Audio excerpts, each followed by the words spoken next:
உறவுகளுக்கு வணக்கம். மலர்ந்திருக்கின்றது ஒரு அழகான மழையுடன் கூடிய காலை பொழுது. உங்கள் அனைவருக்கும் இனிய பொழுதாக அமைய வேண்டும். நீங்கள் இன்றைய தினம் எடுத்துக்கொள்ள இருக்கின்ற அத்தனை காரியங்களும் உங்களுக்கு வெற்றிகரமாகவும் கைகூட வேண்டும் என்று எல்லோருக்கும் பொதுவான இறைவனை பிரார்த்தித்துக் கொண்டு இன்றையனுடன் நிகழ்ச்சியை தொகுத்து வழங்குவதற்காக வெகு நாட்களுக்கு பிறகு யசோ இணைந்திருக்கின்றார். வணக்கம் யசோ. வணக்கம் கீர்த்தனா, எப்படி இருக்கீங்க? நான் நல்லா இருக்கேன். நீங்க எப்படி இருக்கீங்க? ரொம்ப நல்லா இருக்கேன். நீங்க இன்னைக்கு வந்து எக்ஸ்ட்ரா அழகா இருக்கீங்க. அப்படியா? வாழ்த்துக்கள். நன்றி நன்றி யசோ. இந்த பெண்கள் வெட்கப்படுறது அப்படின்றதுக்கு வந்து கீர்த்தனா ஒரு பெரிய ஒரு டிகிரியை முடிச்சிருக்காங்க. காலையிலேயே எனக்கு ஏன் ஏன் இப்படி? சரி, ஓகே, சந்தோஷம். எங்களுடைய இந்த சந்தோஷமான வணக்கங்களை சொல்லிக்கொண்டு இந்த நிகழ்ச்சி பார்த்தீங்கன்னு சொன்னா வணக்கங்க பிற நிகழ்ச்சி வளமையாக செய்கிற ஒரு நிகழ்ச்சி. நீண்ட நாட்களுக்கு பிறகு நானும் கீர்த்தனாவும் இணைஞ்சு செய்வது அதுவும் ஒரு விதமான ஒரு மகிழ்ச்சி. அது நேரத்து தான் நாவல் கலரில் நாங்கள் 2 பேருமே ஆடை அணிஞ்சு வந்திருக்கிறோம். சரி, இன்றைய வணக்கங்க பிற நிகழ்ச்சியில் என்னென்ன விஷயங்கள் எல்லாம் பேச போகிறோம், என்னென்ன மாதிரியான விடயங்களை பார்க்க போகிறோம் அப்படின்றதுக்கு மத்தியில் இன்றைய நாள் ஒரு ஆரோக்கியம் மிக்க ஒரு பொழுதாக அமைந்து கொள்ள வேண்டும் அப்படின்னு சொல்லி எல்லோருக்கும் பொதுவான இறைவனை நாங்கள் பிரார்த்தித்துக் கொள்ளலாம். வளமையாக நாங்கள் ஆரம்பிக்கிற பொழுது சந்தோஷமான ஒரு நாளா அமைஞ்சு கொள்ளணும் அப்படித்தான் நாங்கள் ஆரம்பிக்கிறாங்க. இப்போ வந்து ஆரோக்கியம் மிக்க ஒரு நாளாக அமைந்து கொள்ள வேண்டும் அப்படின்னு சொல்லி தான் ஆரம்பிக்கிறாங்க. காரணம், உலகளாவிய ரீதியிலே இந்த கொரோனாவினுடைய தொற்று அதிகரித்து கொண்டு செல்கிறது. அது மாத்திரமில்லாமல் எங்களுடைய நாடு, எங்களுடைய மாகாணம், எங்களுடைய மாவட்டம் என்று சொல்லி எங்களுடைய ஊர்களுக்கு இப்பொழுது கொரோனாவினுடைய தாக்கம் அதிகரித்து விட்டது. ஆகையினாலே நீங்கள் ஒவ்வொருவருமே பாதுகாப்பாக ஆரோக்கியமாக இருக்க வேண்டும் என்பதற்காக இந்த காலை வேளையிலேயே இப்படியான ஒரு நல்ல விடயத்தை ஞாபகப்படுத்திக் கொண்டு நாங்கள் போவோமாக இருந்தால் அது வந்து சால சிறப்பானதாக இருந்து கொள்ளும். எங்களுடைய வீடுகளில் இருக்கக்கூடிய சிறியவர்கள், பெரியவர்கள், முதியவர்கள் எல்லோரையும் பாதுகாத்துக் கொள்ள வேண்டிய மிக முக்கியமான கடப்பாடு எங்கள் மத்தியிலே இருக்கிறது. அது மாத்திரமில்லாமல் இன்னைக்கு வந்து பிறந்த நாள் கொண்டாட்டங்கள், இதர சுபகாரியங்களில் ஈடுபடக்கூடியவங்களுக்கு இனிமையான வாழ்த்துக்களை சொல்லிக் கொள்ளலாம். பேச போகிறோம் பல்வேறுபட்ட விஷயங்களை. ஆவலாக இருக்கிறது என்னென்ன விஷயங்களை எல்லாம் பேச போகிறோம் அப்படின்றதுக்கு முன்னாடி வணக்கம் கபிரில் ஆரம்ப பகுதியை சிந்திப்பதற்கான சில நிமிடம் தருவது வழமை வருகிறது, பார்க்கலாம்.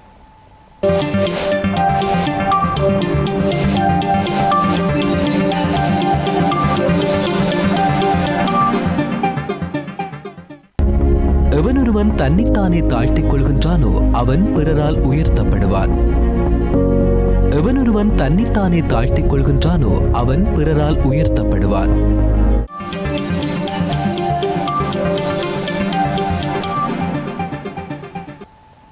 சரி, எவன் ஒருவன் தன்னைத்தானே தாழ்த்தி கொள்கிறானோ அவன் பிறரால் உயர்த்தப்படுவான் அப்படின்ற மாதிரி பைபிளையும் கூட சொல்லப்பட்டிருக்கு ஒரு வரிகள். அதாவது, எங்கே நீ தாழ்த்தப்படுகிறாயோ அங்கே நீ உயர்த்தப்படுவாய் அப்படின்னு சொல்லி. உண்மையிலேயே எங்களுடைய பெருந்தன்மை அப்படின்னு சொல்றது எந்த இடத்துலையுமே நாங்கள் பெருமை கொள்ளாமல் இருப்பதுதான் என்பதை நாங்கள் ஒரு கணம் சிந்திக்க வேண்டுமாகவே எந்த இடத்துல நாங்கள் பணிஞ்சு போகிறோமோ, எங்களை நாங்கள் தாழ்த்தி கொண்டு பணிவாக நடந்து கொள்கிறோமோ அந்த இடத்தில் எங்களுடைய நல்ல குணங்களை பார்த்து அங்கேயே நாங்கள் உயர்த்தப்படுவோம், உயர்ந்தவர்களாக மாற்றப்படுவோம் என்பதில் எந்த ஒரு மாற்று கருத்தும் இல்லை. ஆகவே நிகழ்ச்சியின் அடுத்த பகுதியாக இறைவணக்கம் பகுதியில் சைவ சிந்தனை பகுதி காத்திருக்கின்றது, பார்க்கலாம்.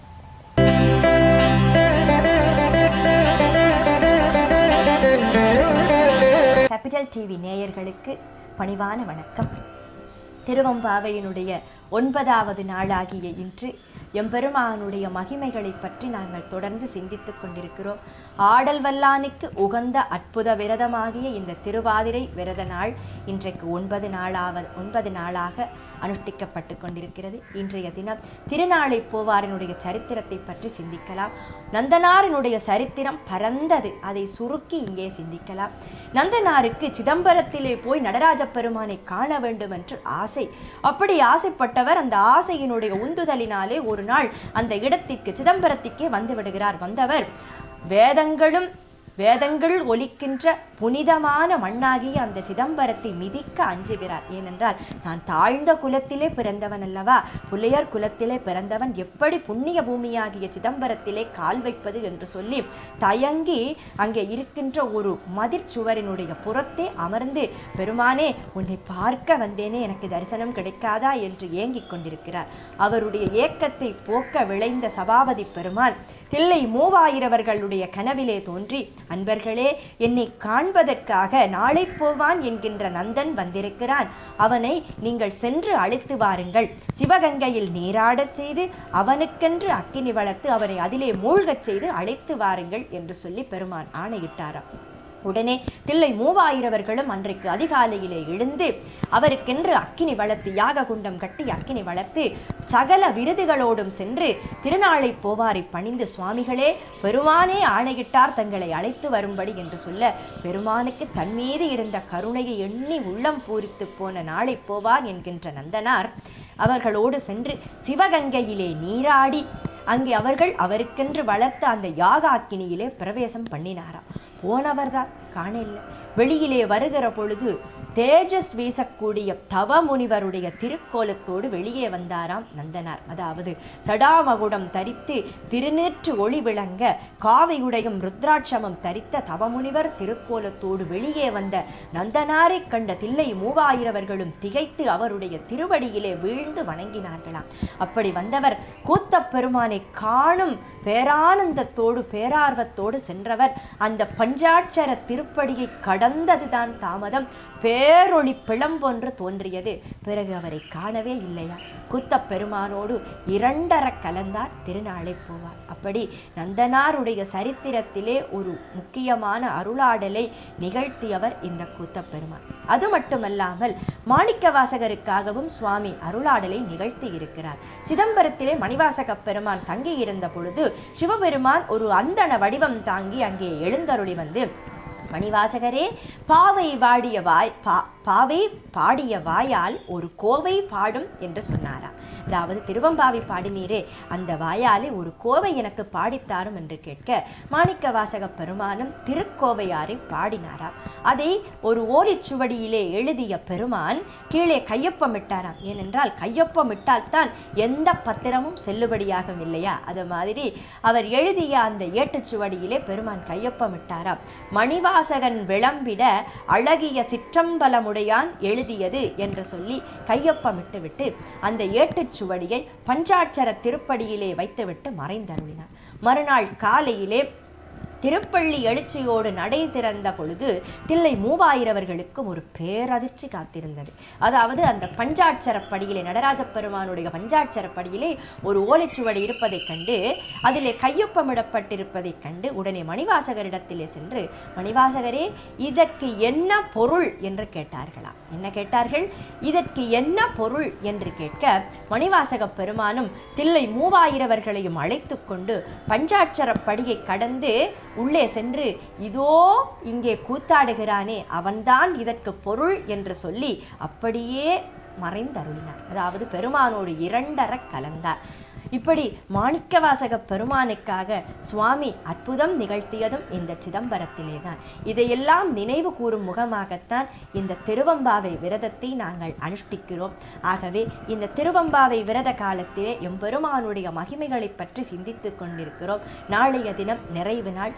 நாளைய தினமும் பெருமானுடைய மகிமைகளோடு இந்த விரத காலத்திலே எம்பெருமானுடைய மகிமைகளையும் சிந்தித்து கொண்டு அவனுடைய விரதத்தை நாங்கள் அனுஷ்டித்ததனுடைய பூரண பலனை அவன் எங்களுக்கு அருள வேண்டும் என்கின்ற பிரார்த்தனையோடு இன்றைய தினம் உங்களிடமிருந்து நன்றியும் வணக்கமும் கூறி விடை பெற்றுக் கொள்கிறேன்.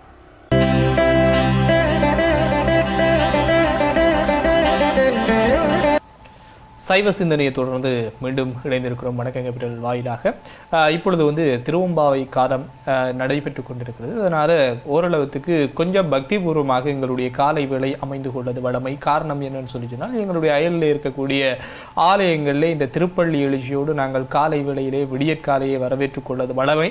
ஆகவே இப்படியாக ஒவ்வொரு காலகட்டங்களையும் அல்லது ஒவ்வொரு சமய வழிபாடுகள் விரதங்களாக இருக்கலாம், பண்டிகைகளாக இருக்கலாம், இப்படியான ஒவ்வொன்றுமே எங்களுடைய மனதை சாந்திப்படுத்த எங்களுடைய மனதிலே ஏற்படக்கூடிய குழப்பங்களாக இருந்தாலும் சரி, பிரச்சனைகளாக இருந்தாலும் சரி, மன அழுத்தங்களாக இருந்தாலும் சரி, அவை எல்லாவற்றையும் குறைத்துக் கொள்வதற்காகவே இப்படியான பல்வேறுபட்ட விஷயங்களை நாங்கள் செய்து கொள்வது வழமை.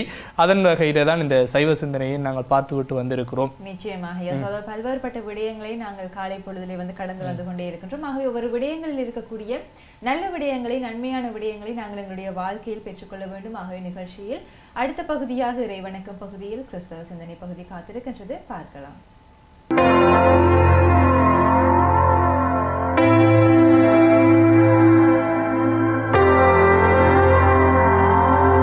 கேபிட்டல் தொலைக்காட்சி இறைவணக்க நிகழ்ச்சிக்கு உங்கள் யாவரையும் அன்போடு வாழ்த்தி வரவேற்கின்றோம்.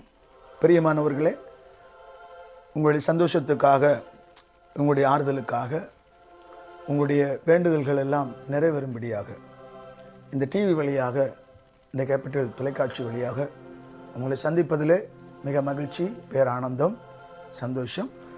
ஆகவே நாங்கள் பரிசுத்த வேதாகமத்திலே சங்கீதம் 145:19 சொல்லப்படுகிறது, தமக்கு பயந்தவர்கள் விருப்பத்தின்படி கர்த்தர் செய்கிறவராக இருக்கிறார். தமக்கு பயந்தவர்கள் விருப்பத்தின்படி கர்த்தர் அநேக நன்மைகளை செய்கிறவராக இருக்கிறார். இன்னைக்கு தெய்வத்துக்கு ஒரு மனிதன் பயந்து ஆக வேண்டும் என்பது உண்மையான காரியம். தெய்வ பயம் மனுஷனுடைய வாழ்க்கையில இருக்க வேண்டும்.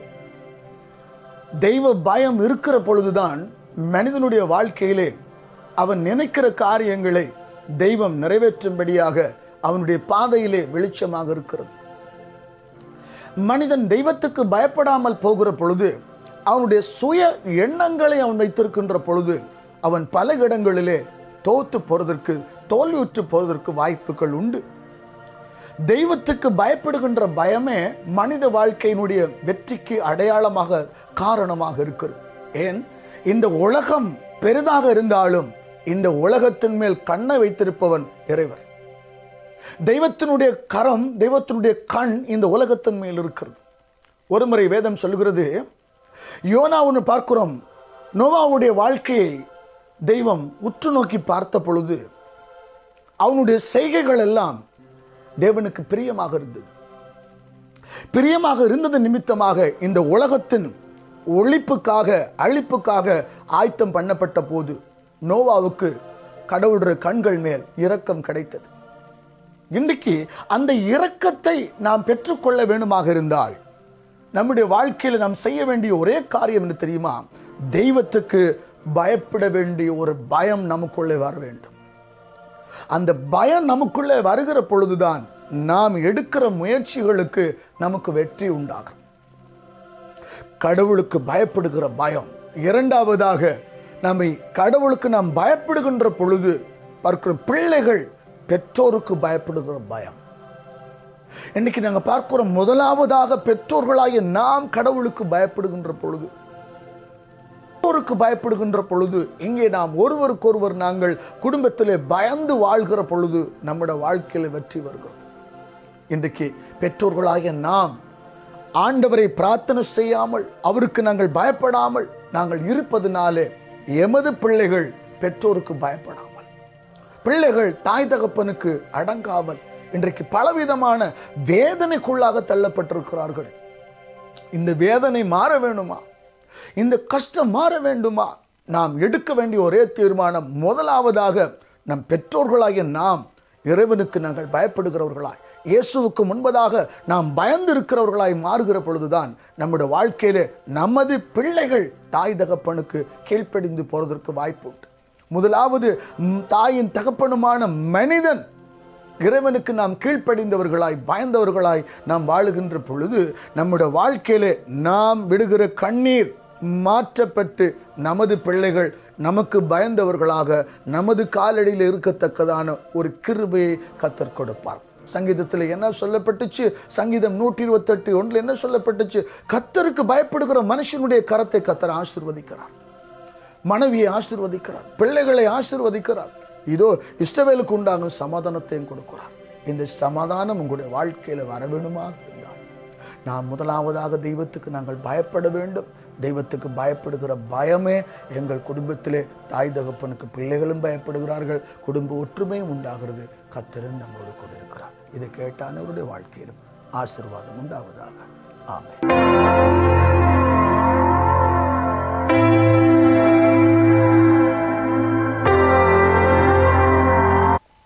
கிறிஸ்தவ சிந்தனையை பார்த்துவிட்டு இணைந்திருக்கின்றோம். தொடர்ந்தும் இன்றைய நாள் உங்களுக்கு என்னவாறாக அமைய போகின்றது என்பதற்காகவே இன்றைய பலன்கள் பகுதி காத்திருக்கின்றது.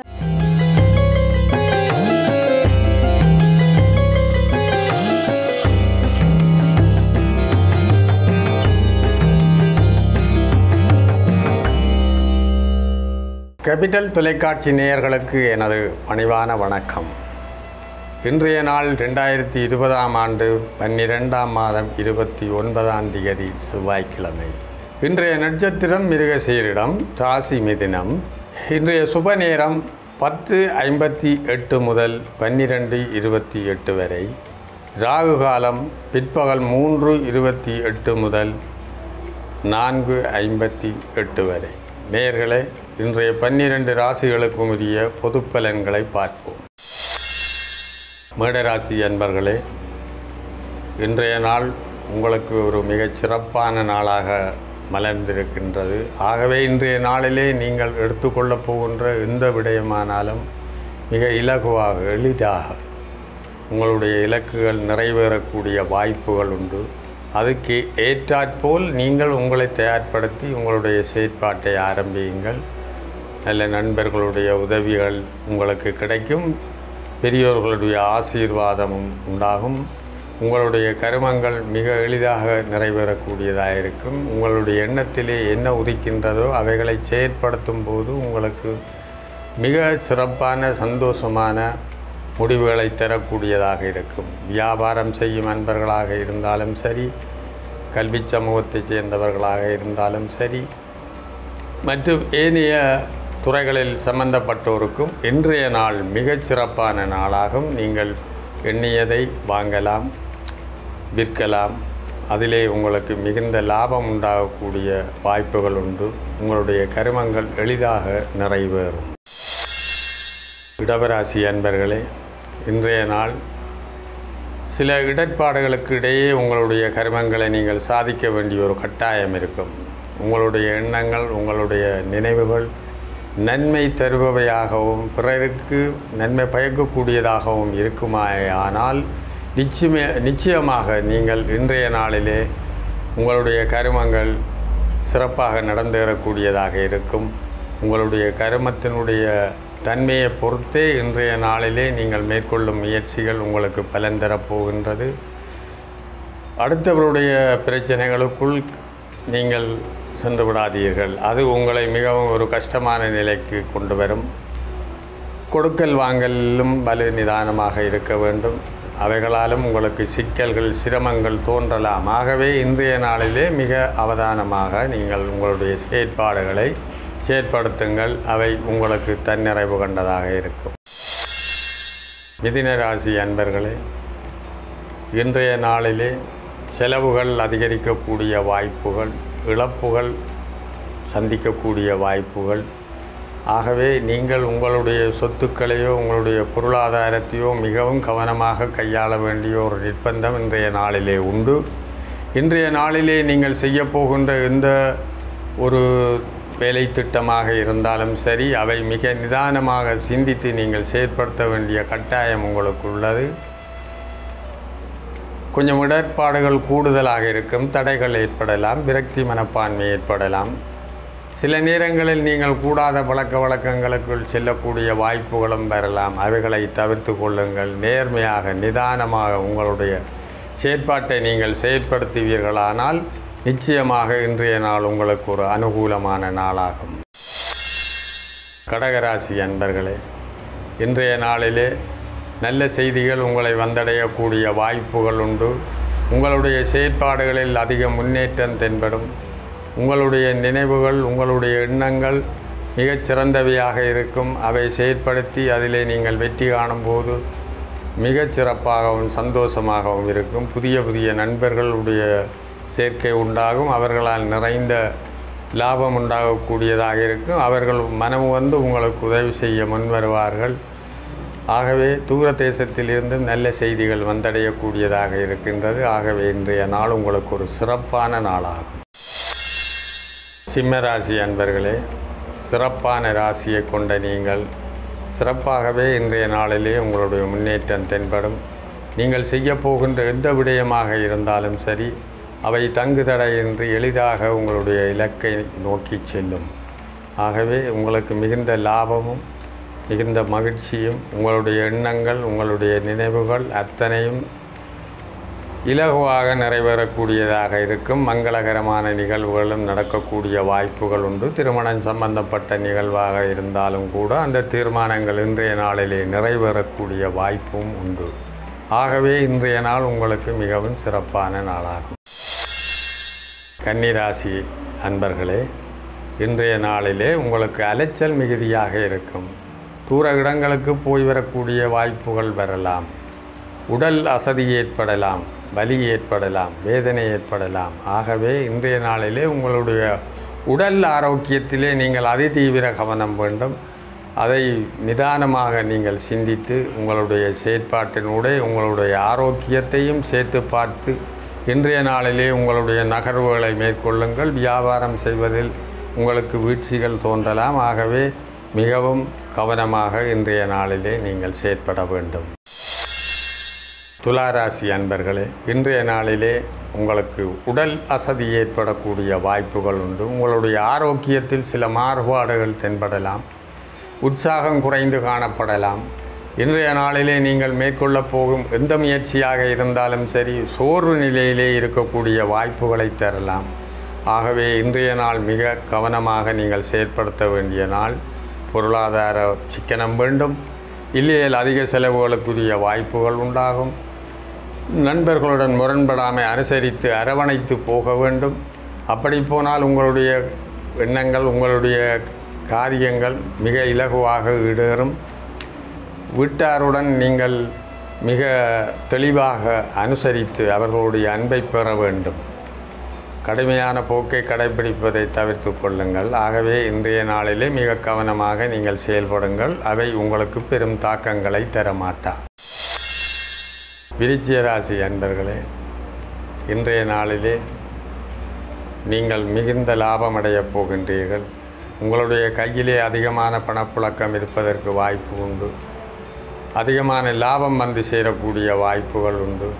உங்களுடைய எண்ணங்கள், உங்களுடைய சிந்தனைகள் மாறுபட்டவையாக இருக்கும். எல்லோருக்கும் நன்மை தரக்கூடியதாக இருக்கும். ஆகவே இன்றைய நாளிலே வியாபாரம் செய்யும் அன்பர்களாக இருந்தாலும் சரி, ஏனைய துறைகளோடு சம்பந்தப்பட்டவர்களாக இருந்தாலும் சரி, உங்களுடைய தொழில் முயற்சியில் அதிக முன்னேற்றம் தென்படும்.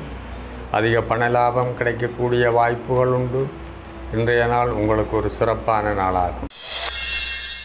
தனுசு ராசி அன்பர்களே, மிக நேர்மையாகவும் நிதானமாகவும் நல்ல சிந்தனையோடும் தெளிவுபட செய்கின்ற எந்த தொழிற்பாடும் உங்களுக்கு மிகுந்த சிறப்பை தரக்கூடியதாக இருக்கும். உங்களுக்கு அதிகமான பண லாபம் சேரக்கூடிய வாய்ப்பு இன்றைய நாளிலே உண்டு. மிகுந்த சிரத்தை எடுத்து நீங்கள் எந்த கர்மம் ஆற்றினாலும் அவை உங்களுக்கு பூரணமான வெற்றியை தரக்கூடியதாக இருக்கும். லாபத்தை தரக்கூடியதாக இருக்கும். கூட்டாக வியாபாரம் செய்பவர்களுக்குள் நெருக்கங்கள் உண்டாகும். இணைந்து செயற்படும் போது அதிக லாபம் உண்டாகக்கூடிய வாய்ப்புகள் உண்டு. ஆகவே இன்றைய நாள் ஒரு சிறப்பான நாளாகும். இவைகளை மனதில் கொண்டு உங்களுடைய செயற்பாட்டை நகர்த்தி கொள்ளுங்கள். உங்களுக்கு அதிகமான சிறப்பை தரக்கூடியதாக இருக்கும்.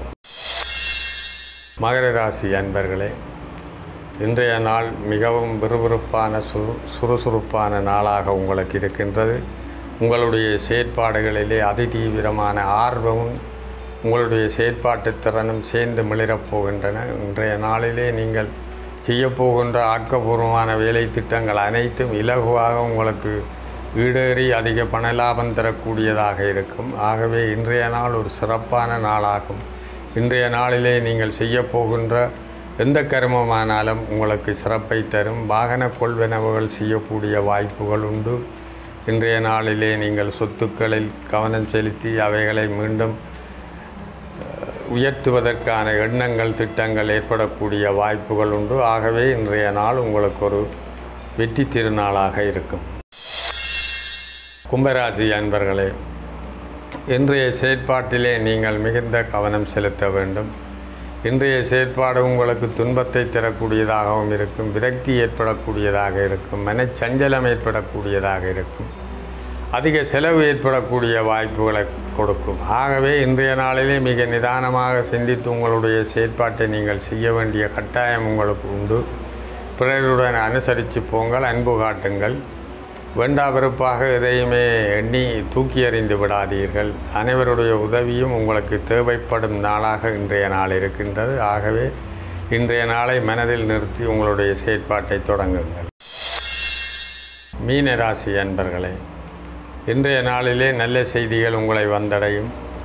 நீங்கள் செய்யப்போகின்ற எந்த ஒரு வேலை திட்டமாக இருந்தாலும் சரி, மிகவும் சிறப்பாகவும் துரிதமாகவும் அது நடந்து முடியக்கூடிய வாய்ப்பினை தரும். அதிக பொருளாதாரம் உங்களுக்கு கைகளிலே புரளும். ஆக்கப்பூர்வமான வேலை திட்டங்களை நீங்கள் செய்ய முனைவீர்கள்.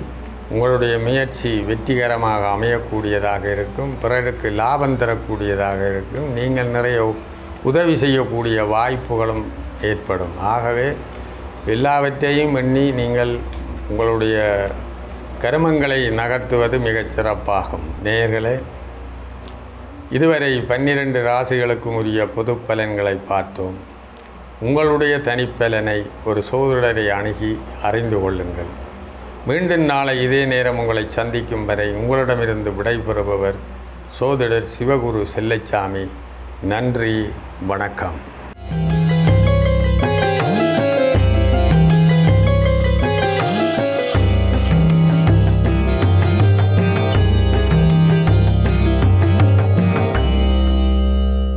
வணக்கம் கேப்ரியல் நிகழ்ச்சியின் வாயிலாக இணைஞ்சிருக்கிறோம். அதாவது வந்து நீண்டதொரு இடைவெளிக்கு பிறகு சந்தோஷமாக பேச போகிறோம் நிறைய விஷயங்களை. காரணம் என்னன்னு சொல்லிட்டீங்கன்னா, நாளிதழ்கள் ஒரு பார்வை, அதுக்கு பிறகு செய்தி, கொஞ்சம் முக்கியமான விஷயங்களை காலை வேளையிலே ஞாபகப்படுத்திக் கொள்வது வழமை.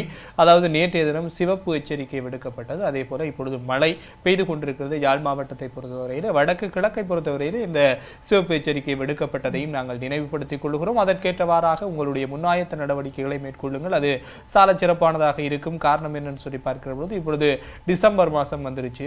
இன்னும் ஓரிரு நாட்கள்ல இந்த வருடம் முடிய போகிறது. எப்ப துவங்கினது, எப்படி ஆரம்பிச்சது, எப்படி முடிய போறது என்று தெரியாத அளவுக்கு அவ்வளவு வேகமாக ஓடி இருக்கிறது. இந்த வருஷத்தை நாங்க திரும்பி பார்த்தோம்னு சொன்னா பெருசா ஒன்றுமே நடக்காத மாதிரி இருக்கு அப்படின்ற மாதிரியாக நிறைய பேருக்கு ஒரு அன்சாட்டிஸ்ஃபை, திருப்தி இல்லாத மாதிரியாக இருக்கிறது.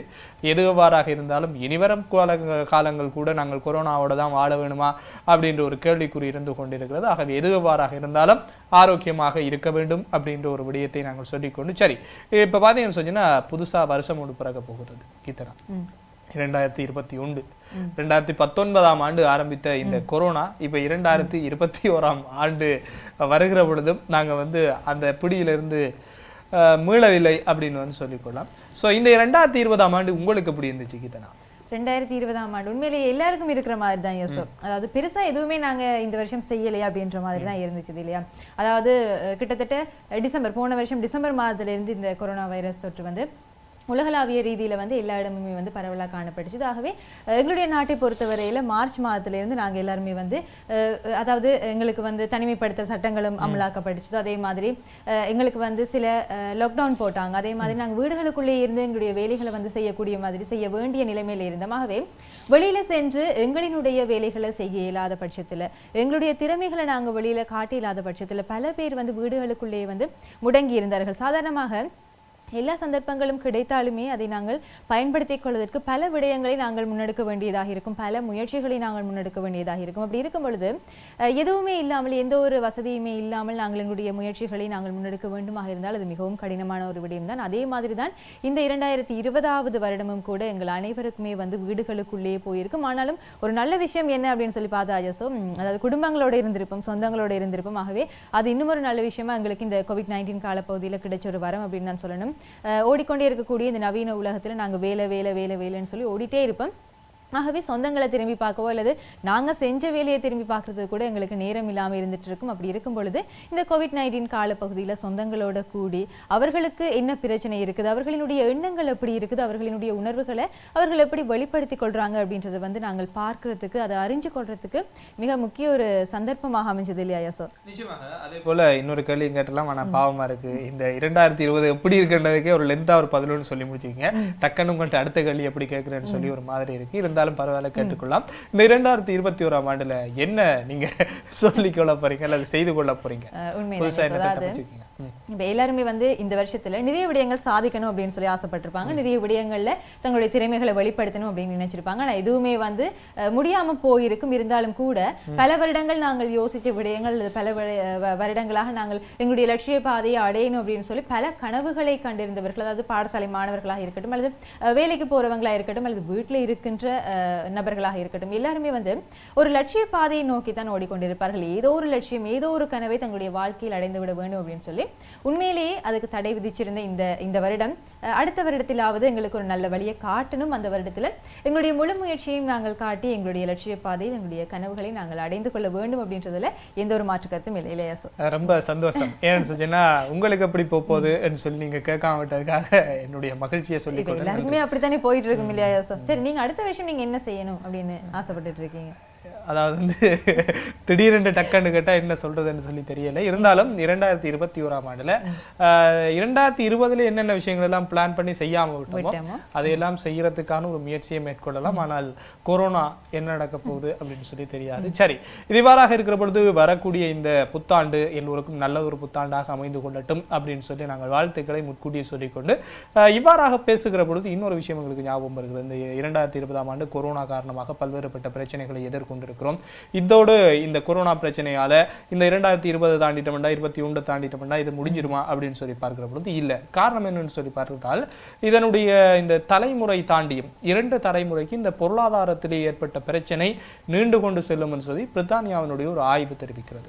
ஆக இப்படி இருக்கிற பொழுது இதனாலே எவ்வளவு தூரத்துக்கு எங்களுக்கு எல்லாம் பிரச்சனைகள் வரப்போகிறது என்றால் பொருளாதாரம் உண்டு. அதே நேரத்தில் கல்வி நடவடிக்கைகள், மாணவர்களுடைய கல்வி நடவடிக்கையை நிறையவே பாதித்திருக்கிறது. பாடசாலை முதல் பல்கலைக்கழகம் வரைக்கும் இப்படியாக போய்கொண்டிருக்கிறது. இது ஒரு புறம் இருந்தாலும் கூட இன்னொரு புறமாக இந்த இயற்கை அழிவுகள் பொருளாதாரம் சார்ந்து நாங்கள் பார்க்கிற பொழுது வடமாகாணத்தை பொறுத்தவரையிலே பல்வேறுபட்ட இந்த வயல் செய்யக்கூடியவர்களுடைய அல்லது விவசாயிகளுடைய நிலைப்பாட்டை பார்த்தால் மிக ஒரு கவலைக்குரிய விடயமாக மாறி இருக்கிறது. மழை அதிகளவாக கிடைத்தது. இதுவரை காலகட்டங்களில் எங்களுக்கு ஏற்பட்டிருக்கக்கூடிய பிரச்சனை மழை தொடர்ச்சியாக கிடைக்கப்படாதால விவசாயிகள் பாதிக்கப்பட்டார்கள். இப்பொழுது மழை அதிகமாக கிடைக்கிறதுனால பாதிக்கப்படுகிறார்கள். எது எவ்வாறாக இருந்தாலும் இந்த பொருளாதாரம் நாங்கள் சார்ந்து சிந்திக்கிற பொழுது எங்களுடைய குடும்பங்களை பற்றி யோசித்து ஆகும். குடும்பங்களில் இருக்கக்கூடிய ஒவ்வொருவரும் ஒரு ஆரம்ப காலகட்டங்களில் பார்த்தோம்னு சொன்னா அப்பா வேலைக்கு போனால் மட்டும் காணும், அங்கே இருக்கக்கூடிய குடும்பத்தை நடாத்தி கொள்ளலாம்.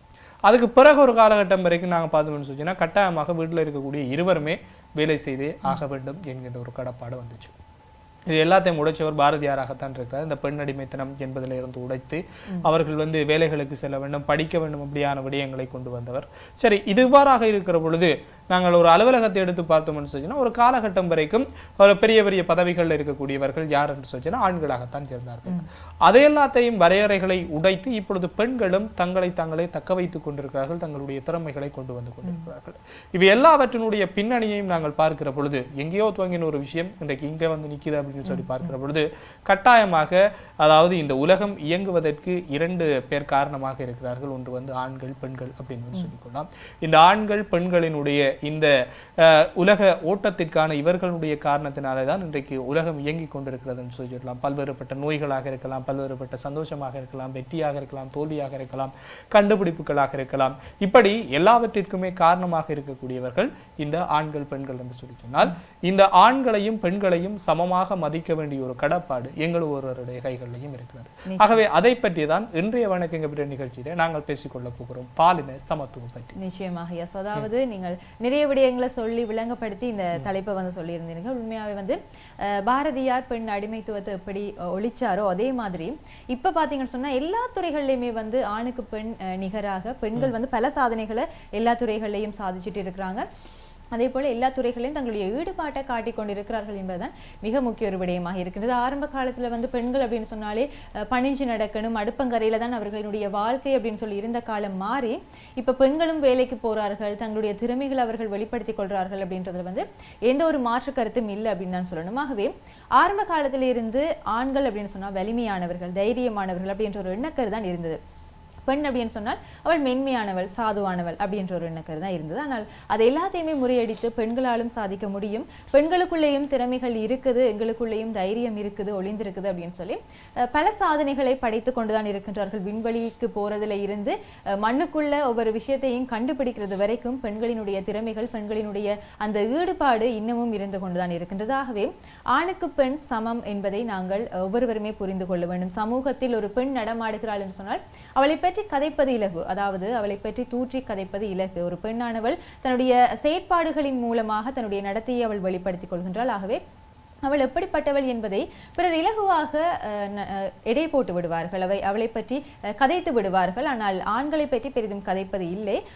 அதாவது ஆண் செய்த பிழைகளை வெளியில் யாருமே வந்து சொல்லிவிட மாட்டார்கள், அதை அப்படியே மறைத்து விடுவார்கள். அதை சொன்னாலும் கூட அது பெரிதான ஒரு தவறாக இருந்து விடாது. ஆனாலும் கூட ஒரு பெண்ணானவள் ஒரு சிறிய தவறை செய்து விட்டால் அது மிகப்பெரிய தவறாக எண்ணி அதை சமூகமே இந்த உலகமே தூற்றுகின்ற ஒரு செயல்தான் இன்று வரை காணப்பட்டு கொண்டிருக்கிறது. ஆகவே அந்த நிலைமையை நாங்கள் உடைக்க வேண்டும். அதாவது ஆணுக்கு பெண் சமம், ஆண்கள் செய்கின்ற அத்தனை வேலைகளையும் பெண்களும் செய்யலாம், ஆண்களுக்கு கொடுக்கின்ற அத்தனை மரியாதையையும் பெண்களுக்கும் கொடுக்க வேண்டும் என்பதை நாங்கள் வலியுறுத்தி கொள்ள வேண்டும். ஆகவே ஒரு பெண்ணானவள் தன்னுடைய நடத்தையை எவ்வாறு வெளிப்படுத்திக் கொள்கின்றாள், அதாவது பாதையில் ஒரு பெண் நடந்து போகிறாள் அப்படின்னு சொன்னால் அவளினுடைய பார்வையில் தெரியும் அவள் எப்படிப்பட்டவள் என்பதை. ஒரு சில பெண்கள் வந்து கீழே பார்த்துட்டே நடந்துட்டு போயிட்டு இருப்பாங்க, சில பெண்கள் வந்து எல்லா பக்கமும் சுத்தி சுத்தி பார்த்துட்டு போவாங்க, சில பெண்கள் ஆண்கள் வரும்பொழுது ஆண்களை மட்டுமே பார்த்துட்டு போவாங்க. இப்படி பல விடயங்களை சொல்லிக்கொண்டே போகலாம். ஆகவே ஒரு பெண்ணானவள் தன்னுடைய நடத்தையை அவள் சீரானதாக வெளிப்படுத்த வேண்டுமாக இருந்தால் அவளினுடைய பார்வையினூடாகத்தான் அவள் வெளிப்படுத்திக் கொள்வாள்.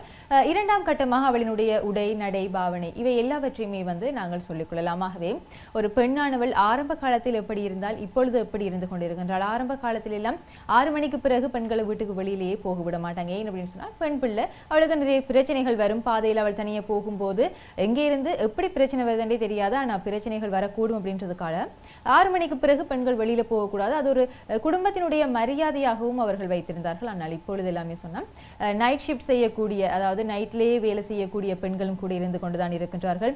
பாதையில தனியா நடந்து போய் கொண்டுதான் இருக்கின்றார்கள். தங்களுடைய வேலையை தனியா செய்து கொண்டுதான் இருக்கின்றார்கள். ஆகவே ஆணுக்கு பெண் நிகர் என்றதை பெண்கள் ஒவ்வொரு விடயங்களையும் நிரூபித்துக் கொண்டிருக்கின்றார்கள் என்பதில் எந்த ஒரு மாற்று கருத்துமே இல்லை, இல்லையா சார்? நிச்சயமாக நீங்க சொல்லுகிற பொழுது பாரதியார் பற்றி பேசுகிற பொழுது பாரதியார் பெண் அடிமைத்தனம் அல்லது பெண் விடுதலைக்காக நிறையவே குரல் கொடுத்த ஒரு மகா கவிஞர் அப்படின்னு வந்து சொல்லலாம். அவர் வாழுகிற பொழுது இந்த கவிஞர்கள் அல்லது கவிதைகளுக்காக மட்டும் அவர் குரல் கொடுக்கவில்லை, நிறைய சமூகம் சார்ந்த நிறைய பிரச்சனைகளுக்காக தன்னுடைய குரலை உயர்த்தினவர், அதற்காக பல தீர்வுகளையும் பெற்றுக் கொடுத்தவர் அப்படின்னு வந்து சொல்லிக்கொள்ளலாம். அவருடைய பாடல் ஒன்று ஞாபகத்துக்கு வந்து, அதாவது ஏட்டையும் பெண்கள் தொடுவது பாவம் என்று எண்ணியிருந்தவர் மாய்ந்து விட்டார், வீட்டுக்குள்ளே பெண்ணை பூட்டி வைத்த விந்தை மண்ணை தரு தலை கவிழ்த்து விட்டுவரார் அப்படின்னு சொல்லி ஒரு பாடல் வரும். ஆகவே அதுல மூலமாக அவர் சொல்லி இருக்கக்கூடிய விஷயம் அது இன்றைக்கு இன்னமும் நிதர்சனபூர்வமாக இடம்பெற்றுக் கொண்டிருக்கிறது என்பது வந்து பாரதியாருக்கே கிடைத்திருக்கக்கூடிய மிகப்பெரிய வெற்றி அப்படின்னு வந்து சொல்லிக் கொள்ளக்கூடியதாக இருக்கிறது. காரணம் என்னன்னா, இன்னைக்கு எல்லா துறைகளையும் பெண்கள் இல்லாத ஒரு துறை என்று சொல்லிச்சுட்டு எதுவுமே கிடையாது. ஆரம்ப காலகட்டங்கள்ல பெண்கள் என்று சொல்லிச்சுன்னா இப்படித்தான் வாழ வேண்டும். அவர்களுக்கு இருக்கக்கூடிய ஒரே ஒரு விஷயம் என்னன்னு சொல்லிச்சுன்னா அவர்களுக்கு திருமணம், திருமணத்திற்கு பிறகு பிள்ளைகள், அந்த பிள்ளைகளை வளர்த்தெடுக்க வேண்டிய ஒரு கடப்பாடு, அதே நேரத்தில் கணவனை பராமரிக்க வேண்டும், கணவனுக்கான உணவுகளை சமைத்து கொடுக்க வேண்டும், உடைகளை செய்து கொடுக்கணும். ஒரு வீட்டு இல்லத்தரசியாக பார்க்கப்பட்ட ஒரு பெண்கள் இப்பொழுது அலுவலகங்களுடைய பிரதானிகளாக, அலுவலகங்களில் இருக்கக்கூடிய முகாமையாளர்களாக, உயர் பதவிகளில் இருக்கக்கூடிய தகமை வாய்ந்த ஊழியர்களாக இருக்கிற பொழுது இதெல்லாம் வந்து என்ன சொல்றது, பெண்களை நாங்கள் எப்படி பார்த்தோம்னு சொன்னா தெய்வமாக, கடவுளாக பார்த்த நாங்கள் இப்போ வந்து ஒரு உயர் அதிகாரிகளாக பார்க்கிற பொழுது அதே மாதிரியான ஒரு ஃபீல் எங்களுக்கு வருது. இப்போ அதே மாதிரியாகத்தான் பெண்கள் ஆண்கள் என்று சொல்லி இன்றைக்கு வேறுபாடுகள் இல்லாமல் தொடர்ச்சியாக எல்லோருமே வந்து சமமாக பார்க்க வேண்டும் என்பதை வலியுறுத்தித்தான் இன்றைய தினம் நாங்கள் பேசிக்கொள்ள போகிறோம். காரணம் என்ன சொன்னால், பெண்களினுடைய இந்த அடக்குமுறை என்பது அதிகளவாக பேசப்பட்டது. இன்னமும் எங்களுடைய நாட்டை விட இந்தியாவில் வந்து இன்னமும் அந்த ஒரு பெண் அடிமைத்தனம் என்பது சில பிரதேசங்களில் இருப்பதை நாங்கள் செய்திகளின் வாயிலாக பார்க்கக்கூடியதாக இருக்கிறது. சில அடக்குமுறைகளாக இருக்கலாம், ஆர்ப்பாட்டங்களாக இருக்கலாம், அல்லது பெண்களுக்கு எதிராக இடம்பெறக்கூடிய இந்த பாலியல் வன்கொடுமைகளாக இருக்கலாம், அல்லது பெண்களுக்கு எதிராக கட்டவிழ்த்து விடப்படக்கூடிய அடக்குமுறைகளாக இருக்கலாம். இப்படியான பல்வேறுபட்ட விஷயங்கள் எங்களுடைய நாட்டை தாண்டி வெளிநாடுகளில், குறிப்பாக இந்தியா போன்ற நாடுகளில் அதிகளவாக, அயல்நாடு அப்படின்றதுனால அதிகளவாக செய்திகளின் மூலமாக எங்களுக்கு கிடைக்கக்கூடிய மாதிரியாக இருக்கிறது. ஆகவே எது எவ்வாறாக இருந்தாலும் எங்களுடைய வீட்டில் அம்மாவும் அப்பாவும் எவ்வளவு தூரத்திற்கு சமத்துவமாக இருக்கிறார்களோ, அண்ணாவும் அக்காவும் தம்பியும் தங்கையும் எவ்வளவு தூரத்திற்கு அவர்களுக்கான அந்த சமத்துவம் கிடைக்கிறதோ, அது ஒரு வீட்டிலே எவ்வளவு தூரத்திற்கு சமத்துவம் கிடைக்கிறதோ அது ஒரு நாட்டுக்கு மிகப்பெரிய ஒரு எடுத்துக்காட்டாக மாறி இந்த நாடுகள் எல்லாம் ஒன்றாக இயங்குகிற பொழுது உலகளாவிய ரீதியிலே இந்த ஆண் பெண் சமத்துவம், பாலின சமத்துவம் என்பது பேணப்படும் என்பது ஒரு நிதர்சனபூர்வமான உண்மை அப்படின்றத வந்து சொல்லிக்கொள்ளலாம். தொடர்ந்தும் பேச போகிறோம் இந்த பாலின சமத்துவம் தொடர்பாக நிறைய விடயங்களை பேசிக்கொள்ள போகிறோம் இன்றைய வணக்கங்க பிற நிகழ்ச்சியின் வாயிலாக.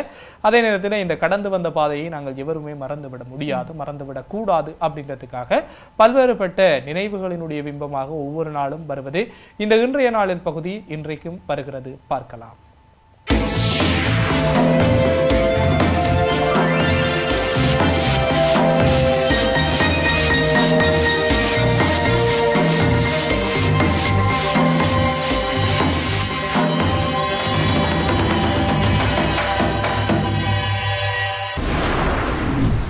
1890ஆம் ஆண்டு இதே நாளில் அமெரிக்க படையினர் 300க்கும் அதிகமான செவ்விந்தியர்களை சுட்டுக் கொன்றனர்.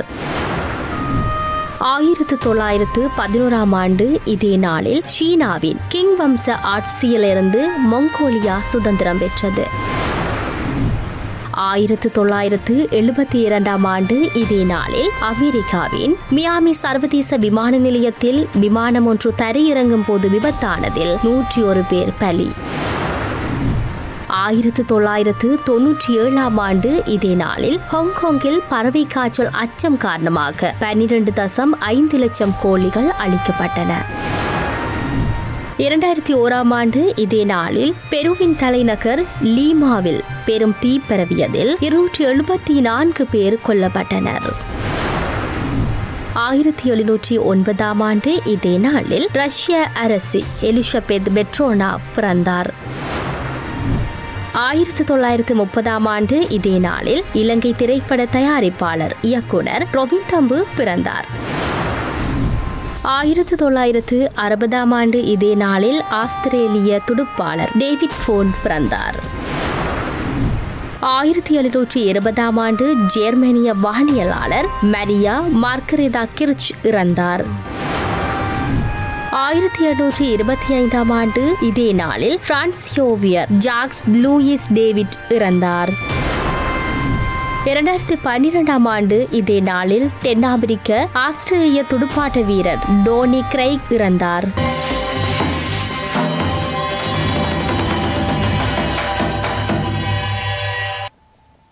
இன்றைய நாளில் பகுதியினூடாக பல வரலாற்று பக்கங்களை புரட்டி பார்த்திருக்கின்றோம். அதிலேயும் கூட பல பக்கங்களில் பெண்கள் தான் அதிகமாக இடம் பிடித்திருக்கின்றார்கள் இல்லையா? ஸோ அதே மாதிரி பல வரலாறுகளுக்கு பின்னால் பல பெண்கள் ஒளிந்திருப்பது போல எங்களுடைய வரலாறுகளுக்கு பின்னாலும் நாங்கள் ஒளிந்திருக்க வேண்டும். அதாவது எங்களுடைய வரலாறு கூறும் ஒவ்வொரு விடயங்களும் எங்களுடைய திறமைகளை வெளிப்படுத்த வேண்டும் என்பதில் நாங்கள் மிக முக்கியமாக கவனம் செலுத்த வேண்டும். எங்களுடைய முயற்சிகளை நாங்கள் ஒவ்வொரு விடயத்திலையுமே கொடுத்து கொண்டிருக்க வேண்டும். அது மட்டும் இல்லாமல் நாங்கள் செய்கின்ற ஒவ்வொரு விடயங்களையும் பிறருக்கு நன்மை தருகின்றதா இல்லையா என்பதை நாங்கள் பார்த்து செய்ய வேண்டும். எங்களுக்கு மாத்திரம் நல்லது நடந்தால் போதும் என்பதை விடுத்து பிறருக்கும் நன்மை தரக்கூடிய விடயமாக இருக்க வேண்டும். அந்த விடயங்களில் நாங்கள் எங்களுடைய முழு முயற்சியை காட்டும் பொழுது எங்களுக்கும் சந்தோஷம், எங்களை சுற்றி இருப்பவர்களுக்கும் சந்தோஷம் என்பதை நாங்கள் புரிந்து கொள்ள வேண்டும். அதே மாதிரி பல விடயங்களை பல துறைகளை நாங்கள் எடுத்து பார்க்கும் பொழுது ஆரம்ப காலத்தில எல்லாம் பெண்கள் அப்படின்றவள் மென்மையானவள் அப்படின்ற ஒரு காலம் போய் ஆரம்ப காலத்திலேயே பெண்கள் வில்வித்தை கற்றவர்களாக இருந்தார்கள். அதே போல குத்துச்சண்டைகளில் ஈடுபடுறவர்களாக இருந்தார்கள். அப்படி இருக்கும் பொழுது இப்ப இருக்கிற பெண்களையும் பாத்தீங்கன்னு சொன்னா எல்லா துறையிலுமே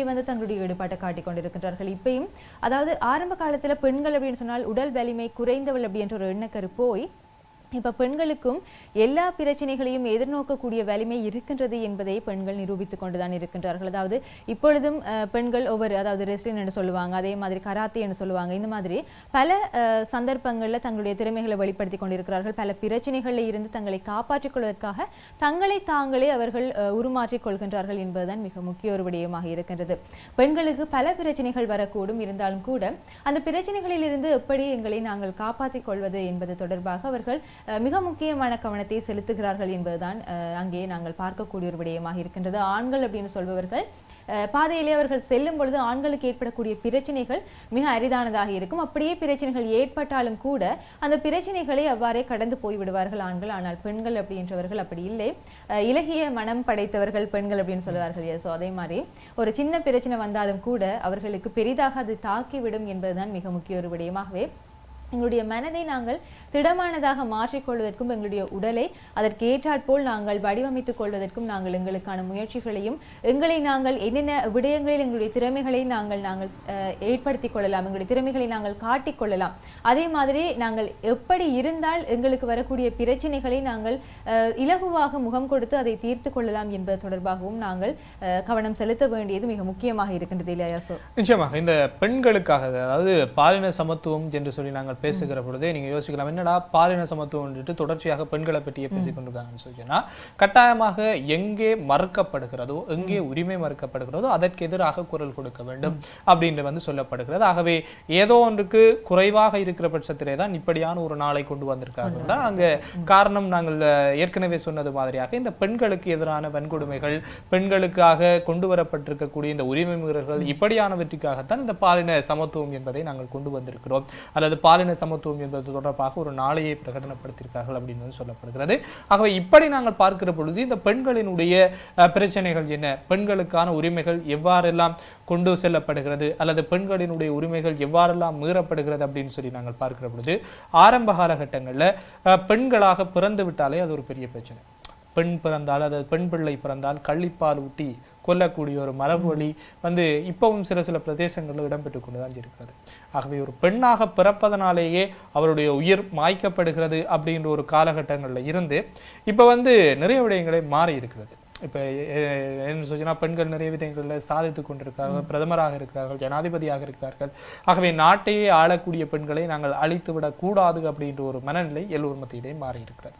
சரி, இப்படியே அந்த பிறந்த பெண் பாடசாலைக்கு செல்கிறது. ஆரம்ப காலகட்டங்களில் நாங்கள் சொன்ன மாதிரியாக தான் பாடசாலைக்கு விடுவது என்பதே மிக குறைவு. ஏன் விடுகிறோம், எதற்காக விடாமல் வைத்திருக்கிறோம் என்பதை தாண்டி அவர்களும் 4 இடங்களுக்கு செல்ல வேண்டும், நிறைய விடயங்களை படித்துக் கொள்ள வேண்டும், அதன் மூலமாக தங்களுடைய வாழ்க்கையை செழுமைப்படுத்திக் கொள்ள வேண்டும், அதன் மூலமாக பொருளாதாரத்திலே உயர்நிலையை கொண்டு வர வேண்டும். இப்படியான பல காரணங்களுக்காக பெண்களும் பாடசாலைக்கு இப்பொழுது அனுப்பப்படுகிறார்கள். இப்படி பாடசாலைக்கு அனுப்பப்படக்கூடிய பெண்கள் மத்தியில அவர்கள் சில கட்டுக்கோப்போடு இருக்கணும். பாடசாலைக்கு போகணும், திருப்ப வீட்டை வரும். அதுக்கு யாராவது ஒரு ஆணனுடைய உதவியோட போக வேண்டும், வர வேண்டும். இப்படியான சில பல ஏற்பாடுகள் எல்லாம் ஆரம்ப காலகட்டங்களில் இருந்தால் அதெல்லாம் இன்றைக்கு மாற்றம் பெற்றிருக்கிறது என்பதுதான் மிக பிரதானமான உண்மை.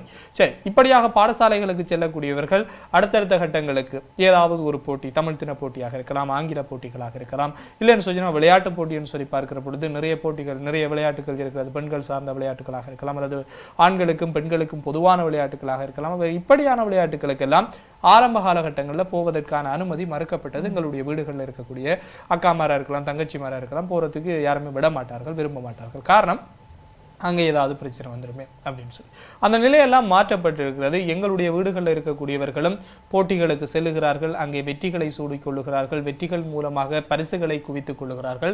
இப்படியான ஒரு அடக்குமுறை தாண்டி தாண்டி தாண்டி இன்றைக்கு பாலின சமத்துவம் என்பது மெல்ல மெல்ல எல்லோருடைய வீடுகளுக்கும் வந்திருக்கிறது.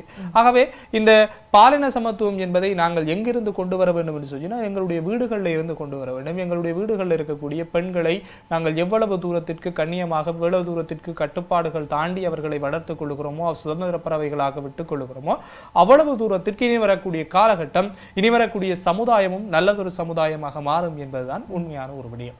சரி, இந்த பாடசாலை காலம் முடிவடைந்தது, அதுக்கு பிறகு பாடசாலை கல்வியோட உனக்கு காணும், பாடசாலை கல்வி முடிஞ்சாலே சரி, இந்த வரை உனக்கு போதும், இதுக்கு பிறகு நீ படிக்க தேவையில்லை, இனி ஒரு கல்யாணத்துக்கு பிறகு பிள்ளைகளை வளர்க்க வேண்டிய தேவை இருக்குன்னு சொல்லி வளர்ப்பார்கள்.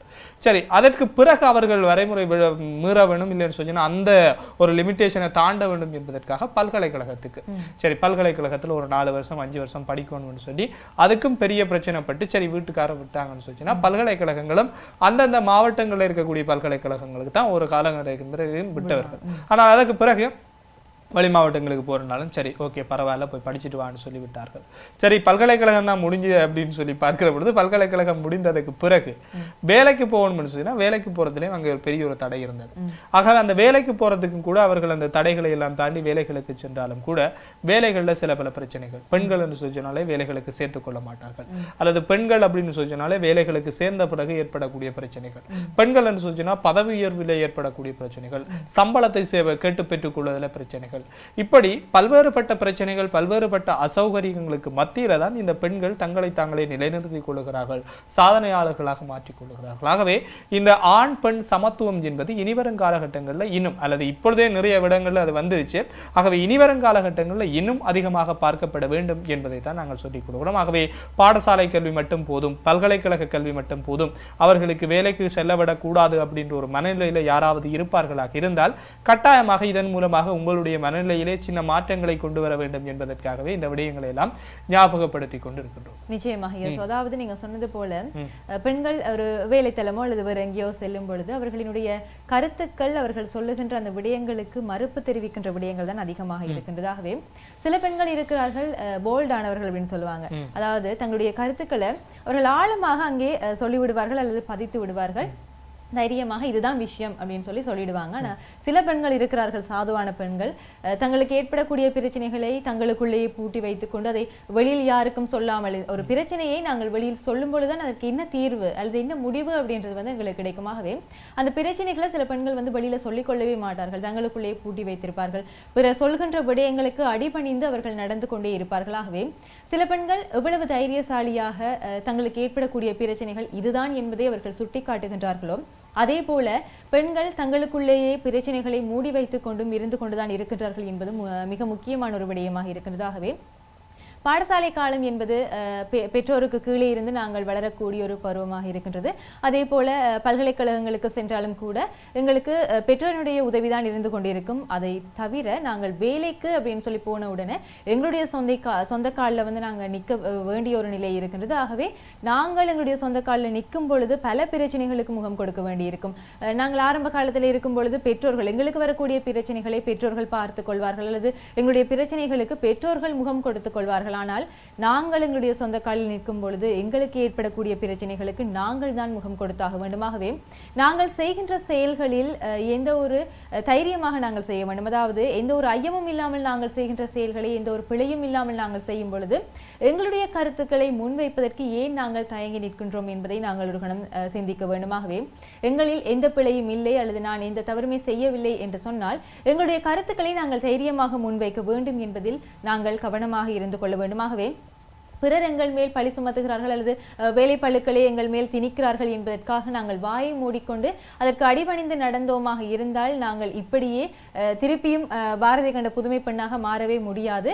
ஆரம்ப காலத்திற்கு நாங்கள் சென்று விடுவோம். ஆகவே எங்களுடைய கருத்துக்களை சுதந்திரமாக நாங்கள் வெளிப்படுத்த வேண்டும். இதுதான் பிரச்சனை, இதுதான் இதற்கு தீர்வு, இதுதான் வழிமுறை என்று சொல்லி எங்களுடைய கருத்துக்களை நாங்கள் எங்களுக்கு சுதந்திரமாக நாங்கள் வெளிப்படுத்திக் கொள்ள வேண்டும். அதற்கான தீர்வு கிடைக்குதோ இல்லையோ அது இரண்டாம் கட்ட பிரச்சனையாக இருந்தாலும் எங்களுடைய கருத்துக்களை நாங்கள் சுதந்திரமாக வெளிப்படுத்த வேண்டும்.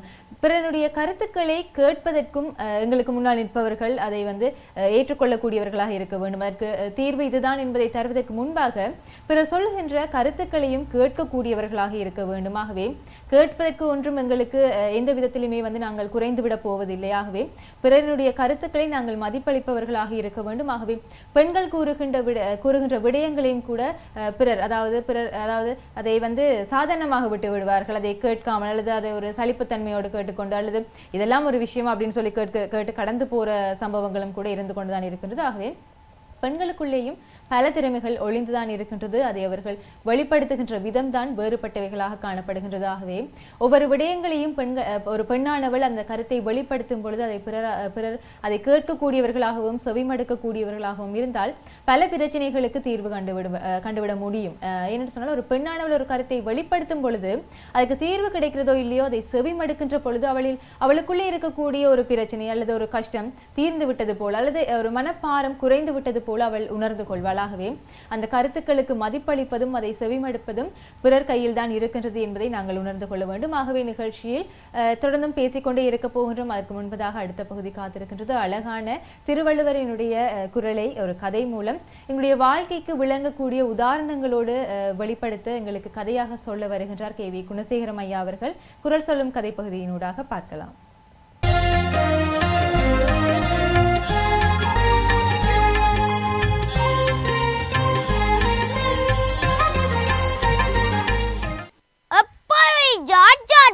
கேட்பினும் அப்பொருள் மெய்ப்பொருள் காண்பது அறிவு. எப்பொருள் ஜாட்சாட்வாய் கேட்பினும் அப்பொருள் மெய்ப்பொருள் காண்பது அறிவு. கேபிட்டல் டிவி நேயர்களுக்கு எனது அன்பான கால வணக்கம். இன்று குரல் சொல்லும் கதை என்ற நிகழ்வில் 43ஆம் அதிகாரமான அறிவு உடைமை என்ற அதிகாரத்தின் 3வது குரலுக்கு உரையும் கதையும் சொல்ல வந்துள்ளேன். இந்த 3வது குரல் என்ன சொல்கின்றது என்றால், பலர் பலவாறு கதைப்பார்கள், அவற்றையெல்லாம் நம்பாது அதில் என்ன உண்மை இருக்குது அல்லது அதில் என்ன பொய் இருக்குது, அதின் சாரம் என்ன, அதின் பொருள் என்னன்னு யோசித்து அதை முடிவெடுக்கிறதான் அறிவு. நம்ம ஒவ்வொருத்தரும் கதைக்கிறவன் தன் தேவைக்காக கதைப்பான், தன் சுயநலத்துக்காக கதைப்பான், தன் நன்மைக்காகத்தான் கதைப்பான். இப்போ பொது உடைமையாக அடுத்தவர்களுக்கு உதவி செய்பவர்கள் மிக மிக குறைவு, அடுத்தவர்களை கெடுப்பவர்கள் தான் கூட. அதனால் நீ உன்னுடைய அறிவை பிரயோகிக்கணும். நேற்று உனக்கு ஒரு தரகரை கல்யாண தரகரை அனுப்பினது உன்னுடைய மாமா. அவர் ஏனென்றால் அவர் தன் மகளை உனக்கு திருமணம் செய்ய விரும்புகிறார். அதுக்காகத்தான் அவர் அனுப்பின உடனே தரகர் உனக்கு என்ன சொன்னவன், நல்ல ஒரு பொம்பளை இருக்கு, அருமையான பொம்பளை, ஏராளமான சொத்து பத்து அதுகள் இதுகள் என்று சொன்னானே தவிர உனக்கு அவன் இந்த மாமன்ற மகள் என்று சொல்லவில்லை. அப்போ அதை நீ உணர்ந்தியா, அதை ஆராய்ஞ்சறிந்தியா? இதற்கு முன்பு இன்னொரு உறவினர் உன்னை நாடி இருக்கிறார், தரகர் மூலம்தான் நாடி இருக்கிறார். அவரும் தன் மகளை உனக்கு திருமணம் செய்யத்தான் விரும்புகிறார். அப்போ இவர்கள் எல்லாமே நேரடியாக வரவில்லை. நேரடியாக வந்து நீ சொந்தக்காரன் தானே, என்னுடைய மகளை செய், நான் போல சீதந்தாரனேன்னு கேட்கல. அதுக்கே பிரச்சனை ஏதோ இருக்குதுன்னு தான் நான் நினைக்கிறேன். ஏனென்று சொன்னால் பலர் கதைக்கிறது தன் சுயநலத்துக்காக. அப்போ இப்போ என்ன சொல்கிறார்கள், சிலர் சொல்கிறார்கள் என்னென்று சொன்னால், இவன் ஒரு சதவம் இல்லாத ஒரு வீட்டில் போய் மாலை போகிறான்ட்டு. ஏன் மாளுவான்? அவளும் ஆசிரியராக தொழில் செய்கிறாள், நீ பெரிய முகாமையாளராக இருக்கின்ற. இன்றைக்கு சாதாரணமாக கூலி வேலை செய்கிறார்கள் பலர். அந்த கூலி வேலை செய்கிறவனும் வாழ்கிறான். என்ன வலது குறைந்தவர்கள் இருக்கிறார்கள், முடமானவர்கள், சொத்தியல், கையில்லாதவன், கால் இல்லாதவன், இந்த போருடன் நடந்தவன் எல்லாம் இருக்கிறான். அவன் எல்லாம் வாழ்கிறான், குடும்பமாக வாழ்கிறான், ஏதோ கிடைக்கிறத கொண்டு வாழ்கிறான். பணம் பொருள் அல்ல வாழ்க்கை. ஏனென்று சொன்னால் பணம் இன்றைக்கு வராத பணம் நாளைக்கு வரும். இப்போ பெயர்மலிங்கம் 4-5 பொம்பளை பிள்ளைகளை பெற்றிருக்கிறார். இப்போ எல்லாரும் படிக்கிறார்கள், யூனிவர்சிட்டியில் இருக்கிறார்கள். அவர்கள் படித்து நல்ல நிலைக்கு வந்தால் அவர்களை பிடிக்கலாம். அதை விட கந்தவனத்துக்கு 5 பொம்பளை பிள்ளை, எல்லாரும் 5 பொம்பளை பெற்றால் அரஜனம் ஆண்டி ஆவனன்று சொன்னேன். முதலாவது பொம்பளை நல்ல அழகான பொம்பளை, அவள் என்ன செய்தால், எங்கேயோ போய் வந்த இடத்த ஒரு பேரை சந்தித்து விரும்பிட்டாள். அவன் வெளிநாட்டு மாப்பிள்ளை. அங்கே போனான். அங்கே அவள் போன உடனே அவள் போன திருமணத்துக்கு நடந்த வைபவத்தில் வீடியோ எடுக்கப்பட்டது. வீடியோவில் உள்ள இந்த பொம்பளைகளை பார்த்தால் அவளை எல்லாம் நல்ல வடிவான பொம்பளைகள். அதுகளை பார்த்துட்டு ஒவ்வொரு தினம் விரும்பி கூப்பிட்டுட்டான். இது உண்மையாக நடந்த சம்பவம், உனக்கு தெரியும். அப்போ ஒவ்வொரு தினம் என்ன செய்கிறான் என்றால் தண்ட நலனை பார்க்க விரும்புகிறானே தவிர பொது நலனை பார்க்க விரும்புகிறேன். இப்போ இந்த பாடசாலை எடுங்க, ஒரு தரமில்லாத அதிபரை போட்டுக்கிறாரு. அவருக்கு சாதாரணமாக 100 பேர் இருக்கிறாங்க, ஆதரவர் 25 பேர் தான் இருக்கிறாங்க. இது ஏன் என்று சொன்னால் அவரவற்றை நன்மையை பொறுத்தது. அப்போ இவர்கள் சொல்கிறத நீ எது உண்மை, எது பொய், எது நல்லது, எது கெட்டதுன்றதை ஆராய். முதல் அதை செய் என்றார் கதிரேசன். மீண்டும் சந்திப்போம்.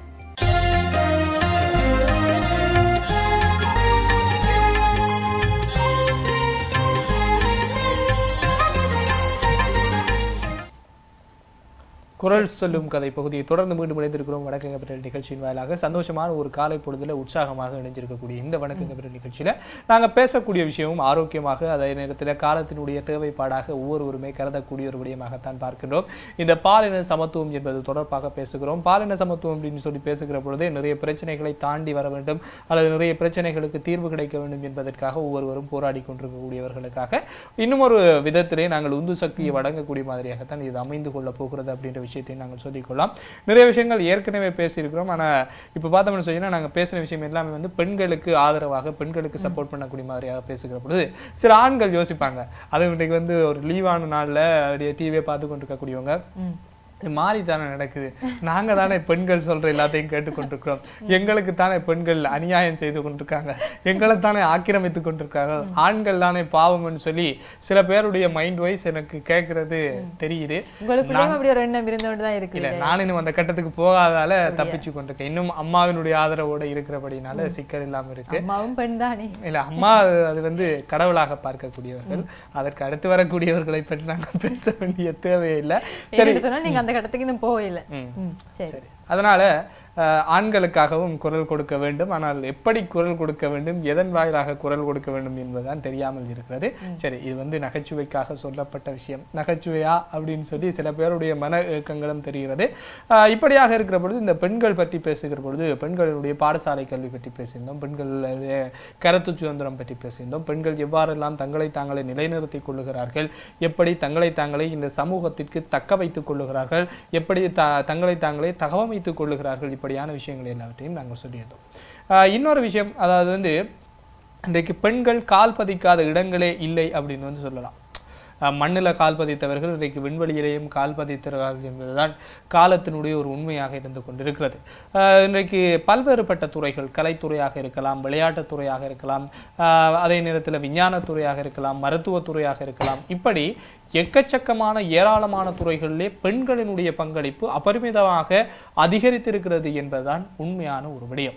இன்றைக்கு நாங்கள் சாதாரணமாக எங்களுடைய நாட்டை பொறுத்தவரையிலே பார்த்து கொண்டால் இன்றைக்கு பல்வேறுபட்ட நிகழ்வுகள் அல்லது பல்வேறுபட்ட அரசியல் தலைவர்களில் இருந்து பல்வேறுபட்ட நிறுவனத்தினுடைய தலைவர்களாக இருக்கக்கூடியவர்களே பெண்களாகத்தான் இருந்து கொண்டிருக்கிறார்கள். இதே போல இந்தியாவை பார்த்தோம்னு சொன்னா அதிகளவான பெண் தலைமைத்துவம் கொண்ட மாநிலங்களாக இருக்கலாம், பெண் தலைமைத்துவம் கொண்ட நாடாக இருக்கலாம், அல்லது உலகளாவிய ரீதியிலே நாங்கள் பார்க்கிற பொழுது பெண்கள் நிறைய இடங்களை சாதித்துக் கொண்டிருக்கிறார்கள் என்பதுதான் உண்மை.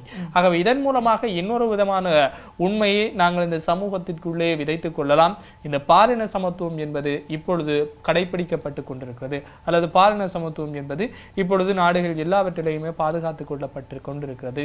பெண்களுக்கு எதிராக ஏதாவது குற்றங்கள் நிகழக்கூடிய பட்சத்திலே அதற்கு எதிராக குரல் கொடுக்கக்கூடிய அமைப்புகள் இருக்கிறது. ஆகவே எங்களுடைய பெண்களையும் நம்பி சந்தோஷமாக ஆரோக்கியமாக இந்த சமூகத்திலே உலாவ விடலாம். அவர்களையும் தங்களுடைய துறை சார்ந்து சாதனை புரியக்கூடிய மனிதர்களாக மாற்றிவிடலாம் அப்படின்னு சொல்லிக்கொள்ளலாம். இந்த பாவக்கதைகள் அப்படின்ற ஒரு படம் அண்மையில் நிறைய காலமாக பேசப்பட்ட ஒரு படம், அல்லது நிறைய காலத்தில் நிறைய பேர் பேசியிருக்காங்க. நாங்கள் சமூக வலைத்தளங்களாக இருந்தாலும் சரி, பத்திரிகைகளாக இருந்தாலும் சரி, அல்லது ஏனைய இந்த விமர்சனம் சொல்லக்கூடியவர்களும் சரி, இந்த பாவக்கதைகள் அப்படின்ற ஒரு படத்தின் மூலமாக நிறைய விஷயங்களை சொல்லியிருக்கிறார்கள். இந்த 4 படத்திலையும் ஒவ்வொரு படங்களையும் ஒவ்வொரு விதமான அணுகுமுறையை கைப்பற்றியிருக்கிறார்கள். இப்ப நாங்கள் காதல் அப்படின்னு சொல்லி பார்த்தா இந்த காதலுக்கு பின்னால் இருக்கக்கூடிய பிரச்சனைகள், அதுல பெண்கள் எவ்வாறு பாதிக்கப்பட்டு கொண்டிருக்கிறார்கள், பெண்களை கொலை செய்யக்கூடிய அளவிற்கு இன்றைக்கு பெற்றோர்களுடைய கௌரவம் பார்க்கப்பட்டு கொண்டிருக்கிறது, இப்படியான பல்வேறுபட்ட விஷயங்களை இதன் மூலமாக வலியுறுத்தி இருக்கிறார்கள் என்று சொல்லி சொன்னால் இதுல இருந்து நாங்கள் மாறிக்கொள்ள வேண்டும். அப்படியான மனநிலையில் இருக்கக்கூடியவர்கள் மாறிக்கொள்ள வேண்டும். ஏதாவது பிரச்சனைகள் வருகிற பொழுது அதை எவ்வாறு சுமூகமாக தீர்த்துக் கொள்வது, இதற்குமே கொலை செய்வதோ தற்கொலை செய்வதுதான் முடிவு இல்லை என்பதை நிதர்சனபூர்வமாக உண்மையாக்குவது மாதிரியாக இந்த பாவக்கதைகள் அப்படின்ற ஒரு படம் பேசப்பட்டு கொண்டிருக்கிறது. இப்படி நிறைய படங்கள் இந்த பெண்களை மையமாக வைத்துக் கொண்டு படங்கள் எடுக்கிறார்கள். இந்த பாலின சமத்துவம் என்பது சினிமாவில் எவ்வளவு தூரத்துக்கு இருக்கின்றா, ஒரு காலகட்டம் வரைக்கும் ஆண்களை கதாநாயகர்களாக வைத்து தான் படம் எடுக்கணும், அதற்கு சோடியாக அல்லது அதற்கு ஜோடியாக தேவை என்பதற்காக பெண்களை பயன்படுத்தினார்கள் அப்படின்னு சொல்லப்படுகிறது. ஆனால் இன்றைக்கு பெண்களை மையப்படுத்திய படங்களே நிறைய வந்திருக்கு. 36 வயது இல்லைன்னு சொல்லலாம், அம்மா கணக்கு அப்படின்ற ஒரு படமாக இருக்கலாம், இல்லைன்னு சொல்லிச்சுன்னா நிறைய படங்கள் எனக்கு டக்குன்னு ஞாபகத்துக்கு வர மாட்டேங்குது, அறம் படமாக இருக்கலாம், நயன்தாரானுடைய படமாக இருக்கலாம். அதே நேரத்தில் நிறைய படங்கள் இப்படி பெண்களை மட்டுமே மையமாக வைத்து படங்கள் எடுத்து கொண்டிருக்கிறார்கள் சொன்னால் இதுதான் பெண்களுக்கு கிடைத்திருக்கக்கூடிய இந்த பாலின சமத்துவ ஒரு அங்கீகாரம் அப்படின்னு நாங்கள் சொல்லிக்கொள்ளலாம். நிச்சயமாக யசோ, அதாவது வயது என்பது எல்லை இல்லை என்பதை நாங்கள் புரிந்து கொள்ள வேண்டும். எங்களுடைய சாதனைகளையும் எங்களுடைய திறமைகளையும் நாங்கள் வெளிக்கொணர்வதற்கு வயது என்பது எல்லை இல்லை என்பதை நாங்கள் புரிந்து கொள்ள வேண்டும். ஆகவே பெண்ணானவள் ஒரு கருத்தை அவள் வெளிப்படுத்துகின்றாள் என்று சொன்னால் ஆரம்ப காலத்திலே இருந்து இப்ப வரைக்கும் பிறர் சொல்லக்கூடிய ஒரே ஒரு வார்த்தை, ஒரு பெண்ணுக்கு இவ்வளவு ஆணவம் கூடாது, அல்லது ஒரு பெண்ணுக்கு இவ்வளவு கோபம் கூடாது அப்படின்னு சொல்லி பிறர் சொல்ல நாங்கள் கேட்டிருப்போம். ஆகவே ஏன் இதுவரை புரியாத ஒரு விடயமாகவே இருந்து கொண்டிருக்கின்றது, பெண்ணானவள் கோபப்படக்கூடாதா, அல்லது ஆணவம் காட்டக்கூடாதா, அல்லது தன்னுடைய கருத்தை அவள் சுதந்திரமாக வெளிப்படுத்தக்கூடாதா என்ற ஒரு கேள்விகள் இன்னமும் பெண்களுக்குள்ளே இருந்து கொண்டுதான் இருக்கின்றது. ஆண்கள் மாத்திரம்தான் கோபப்படலாமா, அல்லது ஆண்கள் மாத்திரம்தான் எங்களுக்கு கையோங்கலாமா, அல்லது எங்களுடைய ஆண்கள் மாத்திரம்தான் அவர்களினுடைய கருத்துக்களை அவர்கள் வெளிப்படுத்த முடியுமா என்பதை நாங்கள் ஒவ்வொருவருமே சிந்திக்க வேண்டிய விடயமாக இருந்து கொண்டிருக்கிறது. ஆகவே பெண்களும் கோபப்படலாம், பெண்களும் ஆணவமாக இருந்து கொள்ளலாம், கர்வமாக இருந்து கொள்ளலாம், அவர்களினுடைய கருத்துக்களை அவர்களும் வெளிப்படுத்திக் கொள்ளலாம் என்பதை நாங்கள் ஒரு கணம் சிந்திக்க வேண்டுமாகவே அன்றிலிருந்து இன்று வரை பெண்களினுடைய சுதந்திரமான கருத்துக்களை அவர்களை வெளிப்படுத்துவதற்கான அந்த சுதந்திரம் இன்னமும் கூட சில பெண்களுக்கு கிடைக்காமல் தான் இருந்து கொண்டிருக்கின்றது. அப்படி அவர்கள் வெளிப்படுத்துகின்ற ஒவ்வொரு கருத்துக்களுக்கும் சமூகம் ஒவ்வொரு பெயர் வைத்துக் கொண்டுதான் இருக்கின்றது என்பதை நாங்கள் புரிந்து கொள்ள வேண்டுமாகவே ஒரு பெண்ணுக்கு இவ்வளவு கோபம் கூடாது, அல்லது ஒரு பெண்ணுக்கு இவ்வளவு கர்வம் கூடாது அப்படின்னு சொல்லுவதை நாங்கள் நிறுத்திக் கொள்ள வேண்டும். ஒரு பெண்ணானவள் ஆணுக்கு நிகராக எல்லா வேலைகளையுமே செய்து கொண்டிருக்கும் பொழுது ஏன் அவளினுடைய கருத்துக்களை அவள் சுதந்திரமாக வெளிப்படுத்தக்கூடாது என்பதை நாங்கள் ஒரு கணம் சிந்திக்க வேண்டுமாகவே நாங்கள் ஒவ்வொருவருமே ஒவ்வொரு விடயங்களை கடந்து செல்லும் பொழுது ஒவ்வொரு அனுபவங்களை பெற்றுக்கொள்கின்றோம். வாழ்க்கையிலே பல விடயங்களை கடந்து செல்கின்றோம். பல அனுபவங்களுக்கு மத்தியில் நாங்கள் முகம் கொடுத்து கொண்டிருக்கின்றோம். ஆகவே ஒவ்வொரு விடயங்களை இருந்தும் நாங்கள் புரிந்து கொள்ளக்கூடிய விடயங்கள், வாழ்க்கை என்பது பல பாடங்களை எங்களுக்கு கற்றுக் கொடுத்து கொண்டிருக்கின்றது. ஒவ்வொரு விடயங்களையும் பல அனுபவங்களை எங்களுக்கு தந்து கொண்டிருக்கின்றது. வாழ்க்கை என்றால் இப்படித்தான் இருக்கும், மகிழ்ச்சியாக மாத்திரமே எங்களால் வாழ முடியாது. அதே போல கஷ்டத்தின் மத்தியில் மாத்திரமே நாங்கள் வாழ்ந்து விடவும் முடியாது. வாழ்க்கை என்பது இன்ப துன்பங்கள் இரண்டும் சேர்ந்தது. ஆகவே ஒவ்வொரு பிரச்சனைகளுக்கும் நாங்கள் முகம் கொடுக்கக்கூடிய வழிமுறைகளையும், நாங்கள் எவ்வாறு எங்களுடைய வாழ்க்கையை கடந்து செல்ல வேண்டும் என்பதற்கான விதிமுறைகளையும் நாங்கள் ஒவ்வொருவருமே சிந்திக்க வேண்டுமாகவே பெண்ணானவளும் தன்னுடைய கருத்துக்களை சுதந்திரமாக வெளிப்படுத்தலாம், அவளும் கோபப்படலாம், அவளும் கர்வம் கொள்ளலாம் என்பதை நாங்கள் சொல்லலாம் இல்லையா? நிச்சயமாக அவளும் பெண் தானே, அவளுக்கும் அச்சம், மடம், நாணம், பயிர்ப்பு இப்படியான நால்வகை குணங்கள் இருக்கும் தானே அப்படின்னு சொல்லப்பட்ட ஒரு ஞாபகம் எனக்கு வருது. சரி, இப்படியாக சொல்லப்படக்கூடிய இந்த சிங்க பெண்கள் என்றால் எங்களுக்கு டக்குனு ஞாபகம் பெறக்கூடியது விஜயனுடைய மெர்சல் படம். இந்த மெர்சல் படத்தின் மூலமாக சொல்லக்கூடிய விஷயங்கள் என்னன்னு சொன்னால், பெண்கள் அப்படின்றவர்கள் எந்த ஒரு காரணத்துக்காகவும் வீட்டுக்குள்ளேயே அடங்கி இருக்கக்கூடாது, அவர்களுடைய திறமைகள் எப்பொழுதுமே மடங்கடிக்கப்படக்கூடாது அப்படின்றதுக்கு நல்ல ஒரு எடுத்துக்காட்டு இந்த மெர்சல் படம். பிகில் படம் இல்ல, மெர்சல் பிகில், சின்னதா பிரச்சனை. சரி, இப்படியாக இருக்கிற பொழுது அதுல சொல்லப்பட்ட விஷயம் என்னன்னு சொன்னா, பெண்கள் திருமணம் முடிஞ்சுன்னு சொன்னா அவர்கள் அதுக்கு பிறகு வீட்டோடையே இருக்க வேண்டும் அப்படின்ற அந்த வரைமுறையை உடைத்து காட்டி இருக்கக்கூடிய அந்த படம். இன்னொரு புறமாக பார்க்கிற பொழுது காதலிலே தோல்வியடைந்து ஒரு ஆண் ஒருவர் முகத்திலே அசிட் வீசுகிறார். அதன் மூலமாக வீட்டுக்குள்ளேயே மன உளைச்சல்ல வீட்டுக்குள்ள பதுங்கி இருக்கக்கூடிய ஒரு பெண் தன்னுடைய திறமை எவ்வாறு கொண்டு வர வேண்டும் என்பதை எடுத்து காட்டக்கூடிய மாதிரியாக இப்படி பல்வேறுபட்ட துர்ப்பாக்கிய நிலையில் இருக்கக்கூடிய பெண்கள் தங்களுடைய திறமைகள் மூலமாக இந்த உலகிற்கு தங்களை தாங்களே அடையாளம் காட்டிக் கொள்வதற்கு இது ஏதுவான ஒரு காலநிலையாக, ஏதுவான ஒரு காலமாக இன்றைய சமூகம் மாறி இருக்கிறது என்பதற்கான ஒரு எடுத்துக்காட்டு தான் இப்படியான படங்கள். ஆகவே இந்த படங்களின் மூலமாக நீங்கள் உங்களுடைய வாழ்க்கையிலேயும் சில பல உண்மைகளை, சில பல ஆரோக்கியமான விடயங்களை எடுத்துக்கொள்ள வேண்டும் என்பதுதான் உண்மைதான். சொன்னீங்க அந்த படத்தை பத்தி சொல்லும் பொழுது இன்னும் ஒரு விடயம் ஞாபகம் வருது. அதாவது திறமைக்கு எங்களுடைய திறமைகளை நாங்கள் வெளிக்காட்டுறதுக்கு அழகு என்பது அவசியம் இல்லை அப்படின்றத உதாரணமா காட்டுற ஒரு படம் பிகில் படம். அதே மாதிரி அந்த பெண்ணானவள் அசிட் அடிச்ச உடனே தன்னுடைய முகத்தை வெளியில காட்ட முடியாது அப்படின்றதுக்காகவே தன்னுடைய திறமைகளையும் அந்த அறைக்குள்ளேயே வைத்து பூட்டி விடுவார். அப்படி இருக்கும் பொழுது பல விடயங்கள் இப்படித்தான் பெண்களுக்கு நடந்து கொண்டே இருக்கின்றது. ஆகவே அவள் முகத்தை மூடிக்கொண்டே தனக்கு அசிட் அடித்தவன் முன்னால சொல்லுவார், ஃபுட்பால் பாப்பியா, இனிமே பாரு அப்படின்னு சொல்லிட்டு அந்த அவள் கட்டியிருக்கக்கூடிய அந்த துணியை அவிழ்த்து அவனுடைய முகத்துல வீசிட்டு அவ திரும்பி போவா, தன்னுடைய திறமையை வெளிக்காட்டுறதுக்காக அவ நடந்து செல்வா. அதே மாதிரி தான் எங்களுடைய வாழ்க்கையில பல பிரச்சனைகளை நாங்கள் முன்னெடுத்திருப்போம், பல பிரச்சனைகளுக்கு முகம் கொடுத்திருப்போம். ஆகவே அதை எல்லாத்தையுமே கடந்து நாங்கள் ஓடிக்கொண்டே இருக்க வேண்டும். ஆகவே தொடர்ந்தும் பேசலாம் இது தொடர்பாக. அதற்கு முன்பதாக நிகழ்ச்சியினுடைய இறுதி பகுதியாக அமைய போகின்றது ஆரோக்கிய வாழ்வு பகுதி. பார்த்துவிட்டு மீண்டும் பேசலாம்.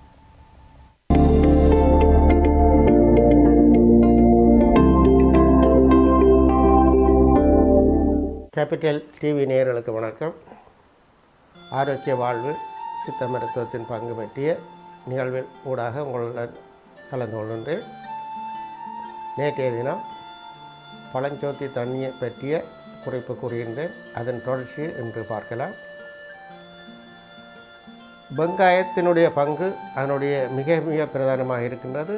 அதுவும் வெங்காயத்தை சூடு காட்டாமல் பச்சையாக பாவிப்பதன் மூலம் நோய் எதிர்ப்பு சக்தியை வாயிலே இருந்து வயிறு வரை நோய் எதிர்ப்பு சக்தியை குணப்படுத்துவதில் மிக மிக பிரதானமானது. உடம்பு உஷ்ணம் உள்ளவர்கள் உடல் ஆரோக்கியத்திற்கு அந்த வெங்காயம் பச்சையாக, சம்பலாக, சாதாரணமாக வெட்டி கறியாக, பழஞ்சோத்து தண்ணியோடு தனிய சம்பலாக பாய்க்கிறார்கள்.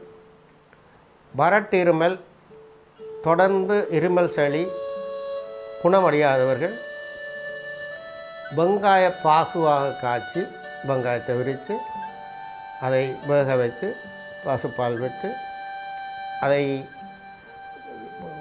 பிரட்டலாக்கி அத்தனுடன் பதம் பெறும் பொழுது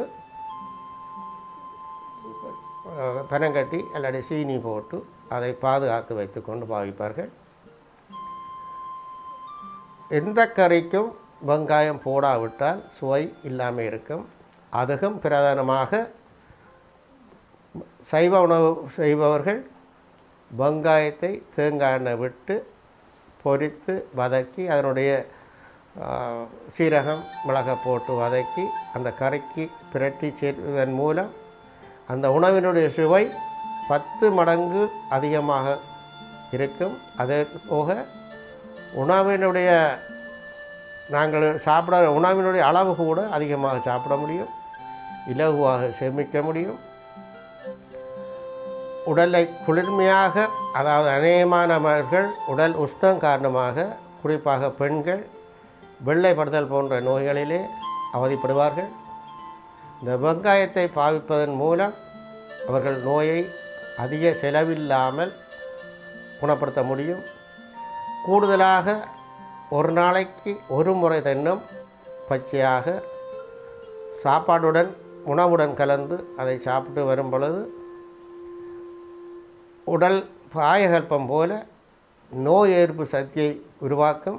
அதிலும் குறிப்பாக இந்த கொரோனா காலத்திலே தொண்டையில் இருந்து அதனுடைய தொழிற்பாடு ஆரம்பித்து தொண்டை கரகரப்பு, தொண்டையிலே ஏற்படுகின்ற வறட்சி, வயிற்றிலே ஏற்படுகின்ற வறட்சி போன்றவற்றை மிக மிக சிறப்பாக தொழிற்பட்டு நமது உடம்பை பாதுகாப்பதிலே இந்த வெங்காயம் பிரதான பங்கை வகிக்கின்றது.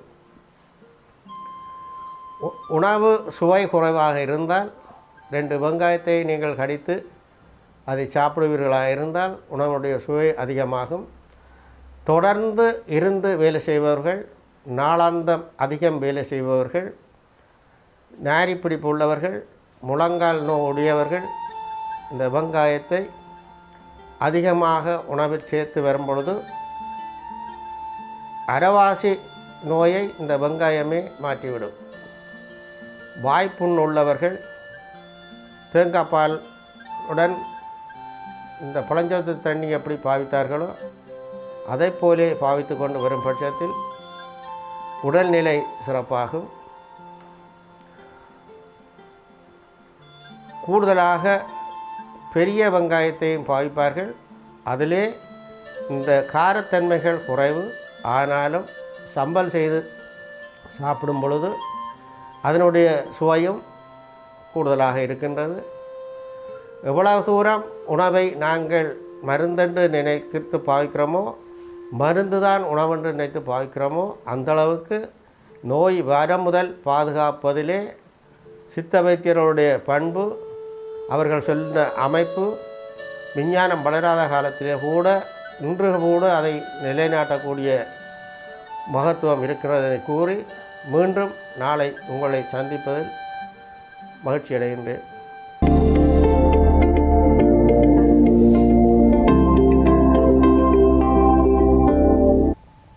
ஆரோக்கிய வாழ்வு பகுதியை தொடர்ந்து இணைந்திருக்கின்றோம். தொடர்ந்து வேண்டிய நிகழ்ச்சியில் பல விடயங்களை நாங்கள் பேசியிருக்கிறோம் இல்லையா ஜசோ? அதே மாதிரி ஆண்கள் பற்றின விடயங்களையும் ஜசோ சொல்லி ஆக வேண்டும் ஜசோ. அதே மாதிரி எங்களுடைய பெண்கள் தொடர்பாகவும் நாங்கள் பல விடயங்களை பேசியிருந்தோம். சமூகத்தில் நடக்கக்கூடிய பல பிரச்சனைகள், அதற்கு எவ்வாறு நாங்கள் முகம் கொடுக்க வேண்டும், ஆணுக்கு பெண் நிகர் என்பதை நாங்கள் வெறும் வார்த்தைகளால் சொல்லிவிட முடியாது, அவற்றை செயல்களினாலும் நாங்கள் காட்ட வேண்டும் என்பதை புரிந்து கொள்ள வேண்டும். தனியாக ஒரு பெண் வீதியிலே நடந்து போகிறாளா இருந்தால் அவளுக்கு பாதுகாப்பு அங்கே இருக்கக்கூடிய, அங்கே வீதியிலே செல்லக்கூடிய அந்த ஆண்களாக இருக்க வேண்டும்.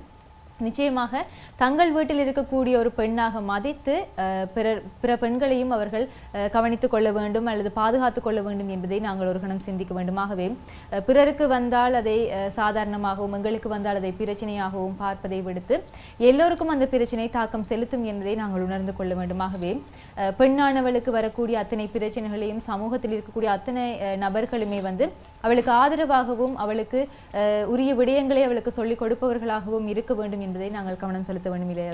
நிச்சயமாக இந்த ஆண்கள் பற்றியும் சொல்லியிருக்கீங்க. ஆண்களினுடைய மிகப்பெரிய சுதந்திரம் பறிக்கப்படுகிறது எங்கேன்னு சொன்னீங்கன்னா இந்த திருமணத்திற்கு பின்னர் கருத்து சுதந்திரம் என்பது முற்றுமுழுதாக மடக்கப்படுகிறது. கிட்டத்தட்ட அவர்கள் பேசா மடந்தைகளாக மாறிவிடுகிறார்கள். பேசினா ஏதாவது பிரச்சனை வந்துடுமா அப்படின்னு சொல்லி யோசிக்கக்கூடிய மாதிரியான காலகட்டம் மாறி இருக்கிறது அப்படின்னு சொல்லிக்கொள்ளலாம். எங்களுடைய காலகட்டங்கள், அதாவது எங்களுடைய பெற்றோர்கள் அல்லது எங்களுக்கு பெற்றோருக்கும் மேற்பட்டவர்கள் அவர்களை பார்க்கிற பொழுதெல்லாம் ஆண் சொன்னால் பெண் கேட்பார், அதாவது அப்பா சொன்னா அம்மா கேட்பாங்க அப்படின்ற ஒரு கட்டம் இருந்து இன்னைக்கு அம்மா சொன்னா அப்பா கேட்கக்கூடிய ஒரு கட்டத்துல இருக்கிறோம்.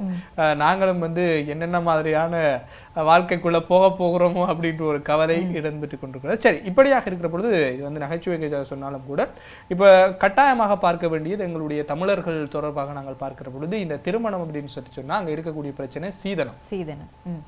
வரன் அப்படின்னு வந்து இந்த என்ன சொல்ற சினிமா படங்கள்ல சொல்லிக் கொள்ளக்கூடிய ஒரு விஷயம். இந்த சீதன பிரச்சனை அப்படின்றது வந்து ஆண்களுக்கு எதிராக கட்டவிழ்த்து விடப்படக்கூடிய ஒரு மிகப்பெரிய ஒரு குற்றச்சாட்டு அப்படின்னு சொல்லப்படுகிறது.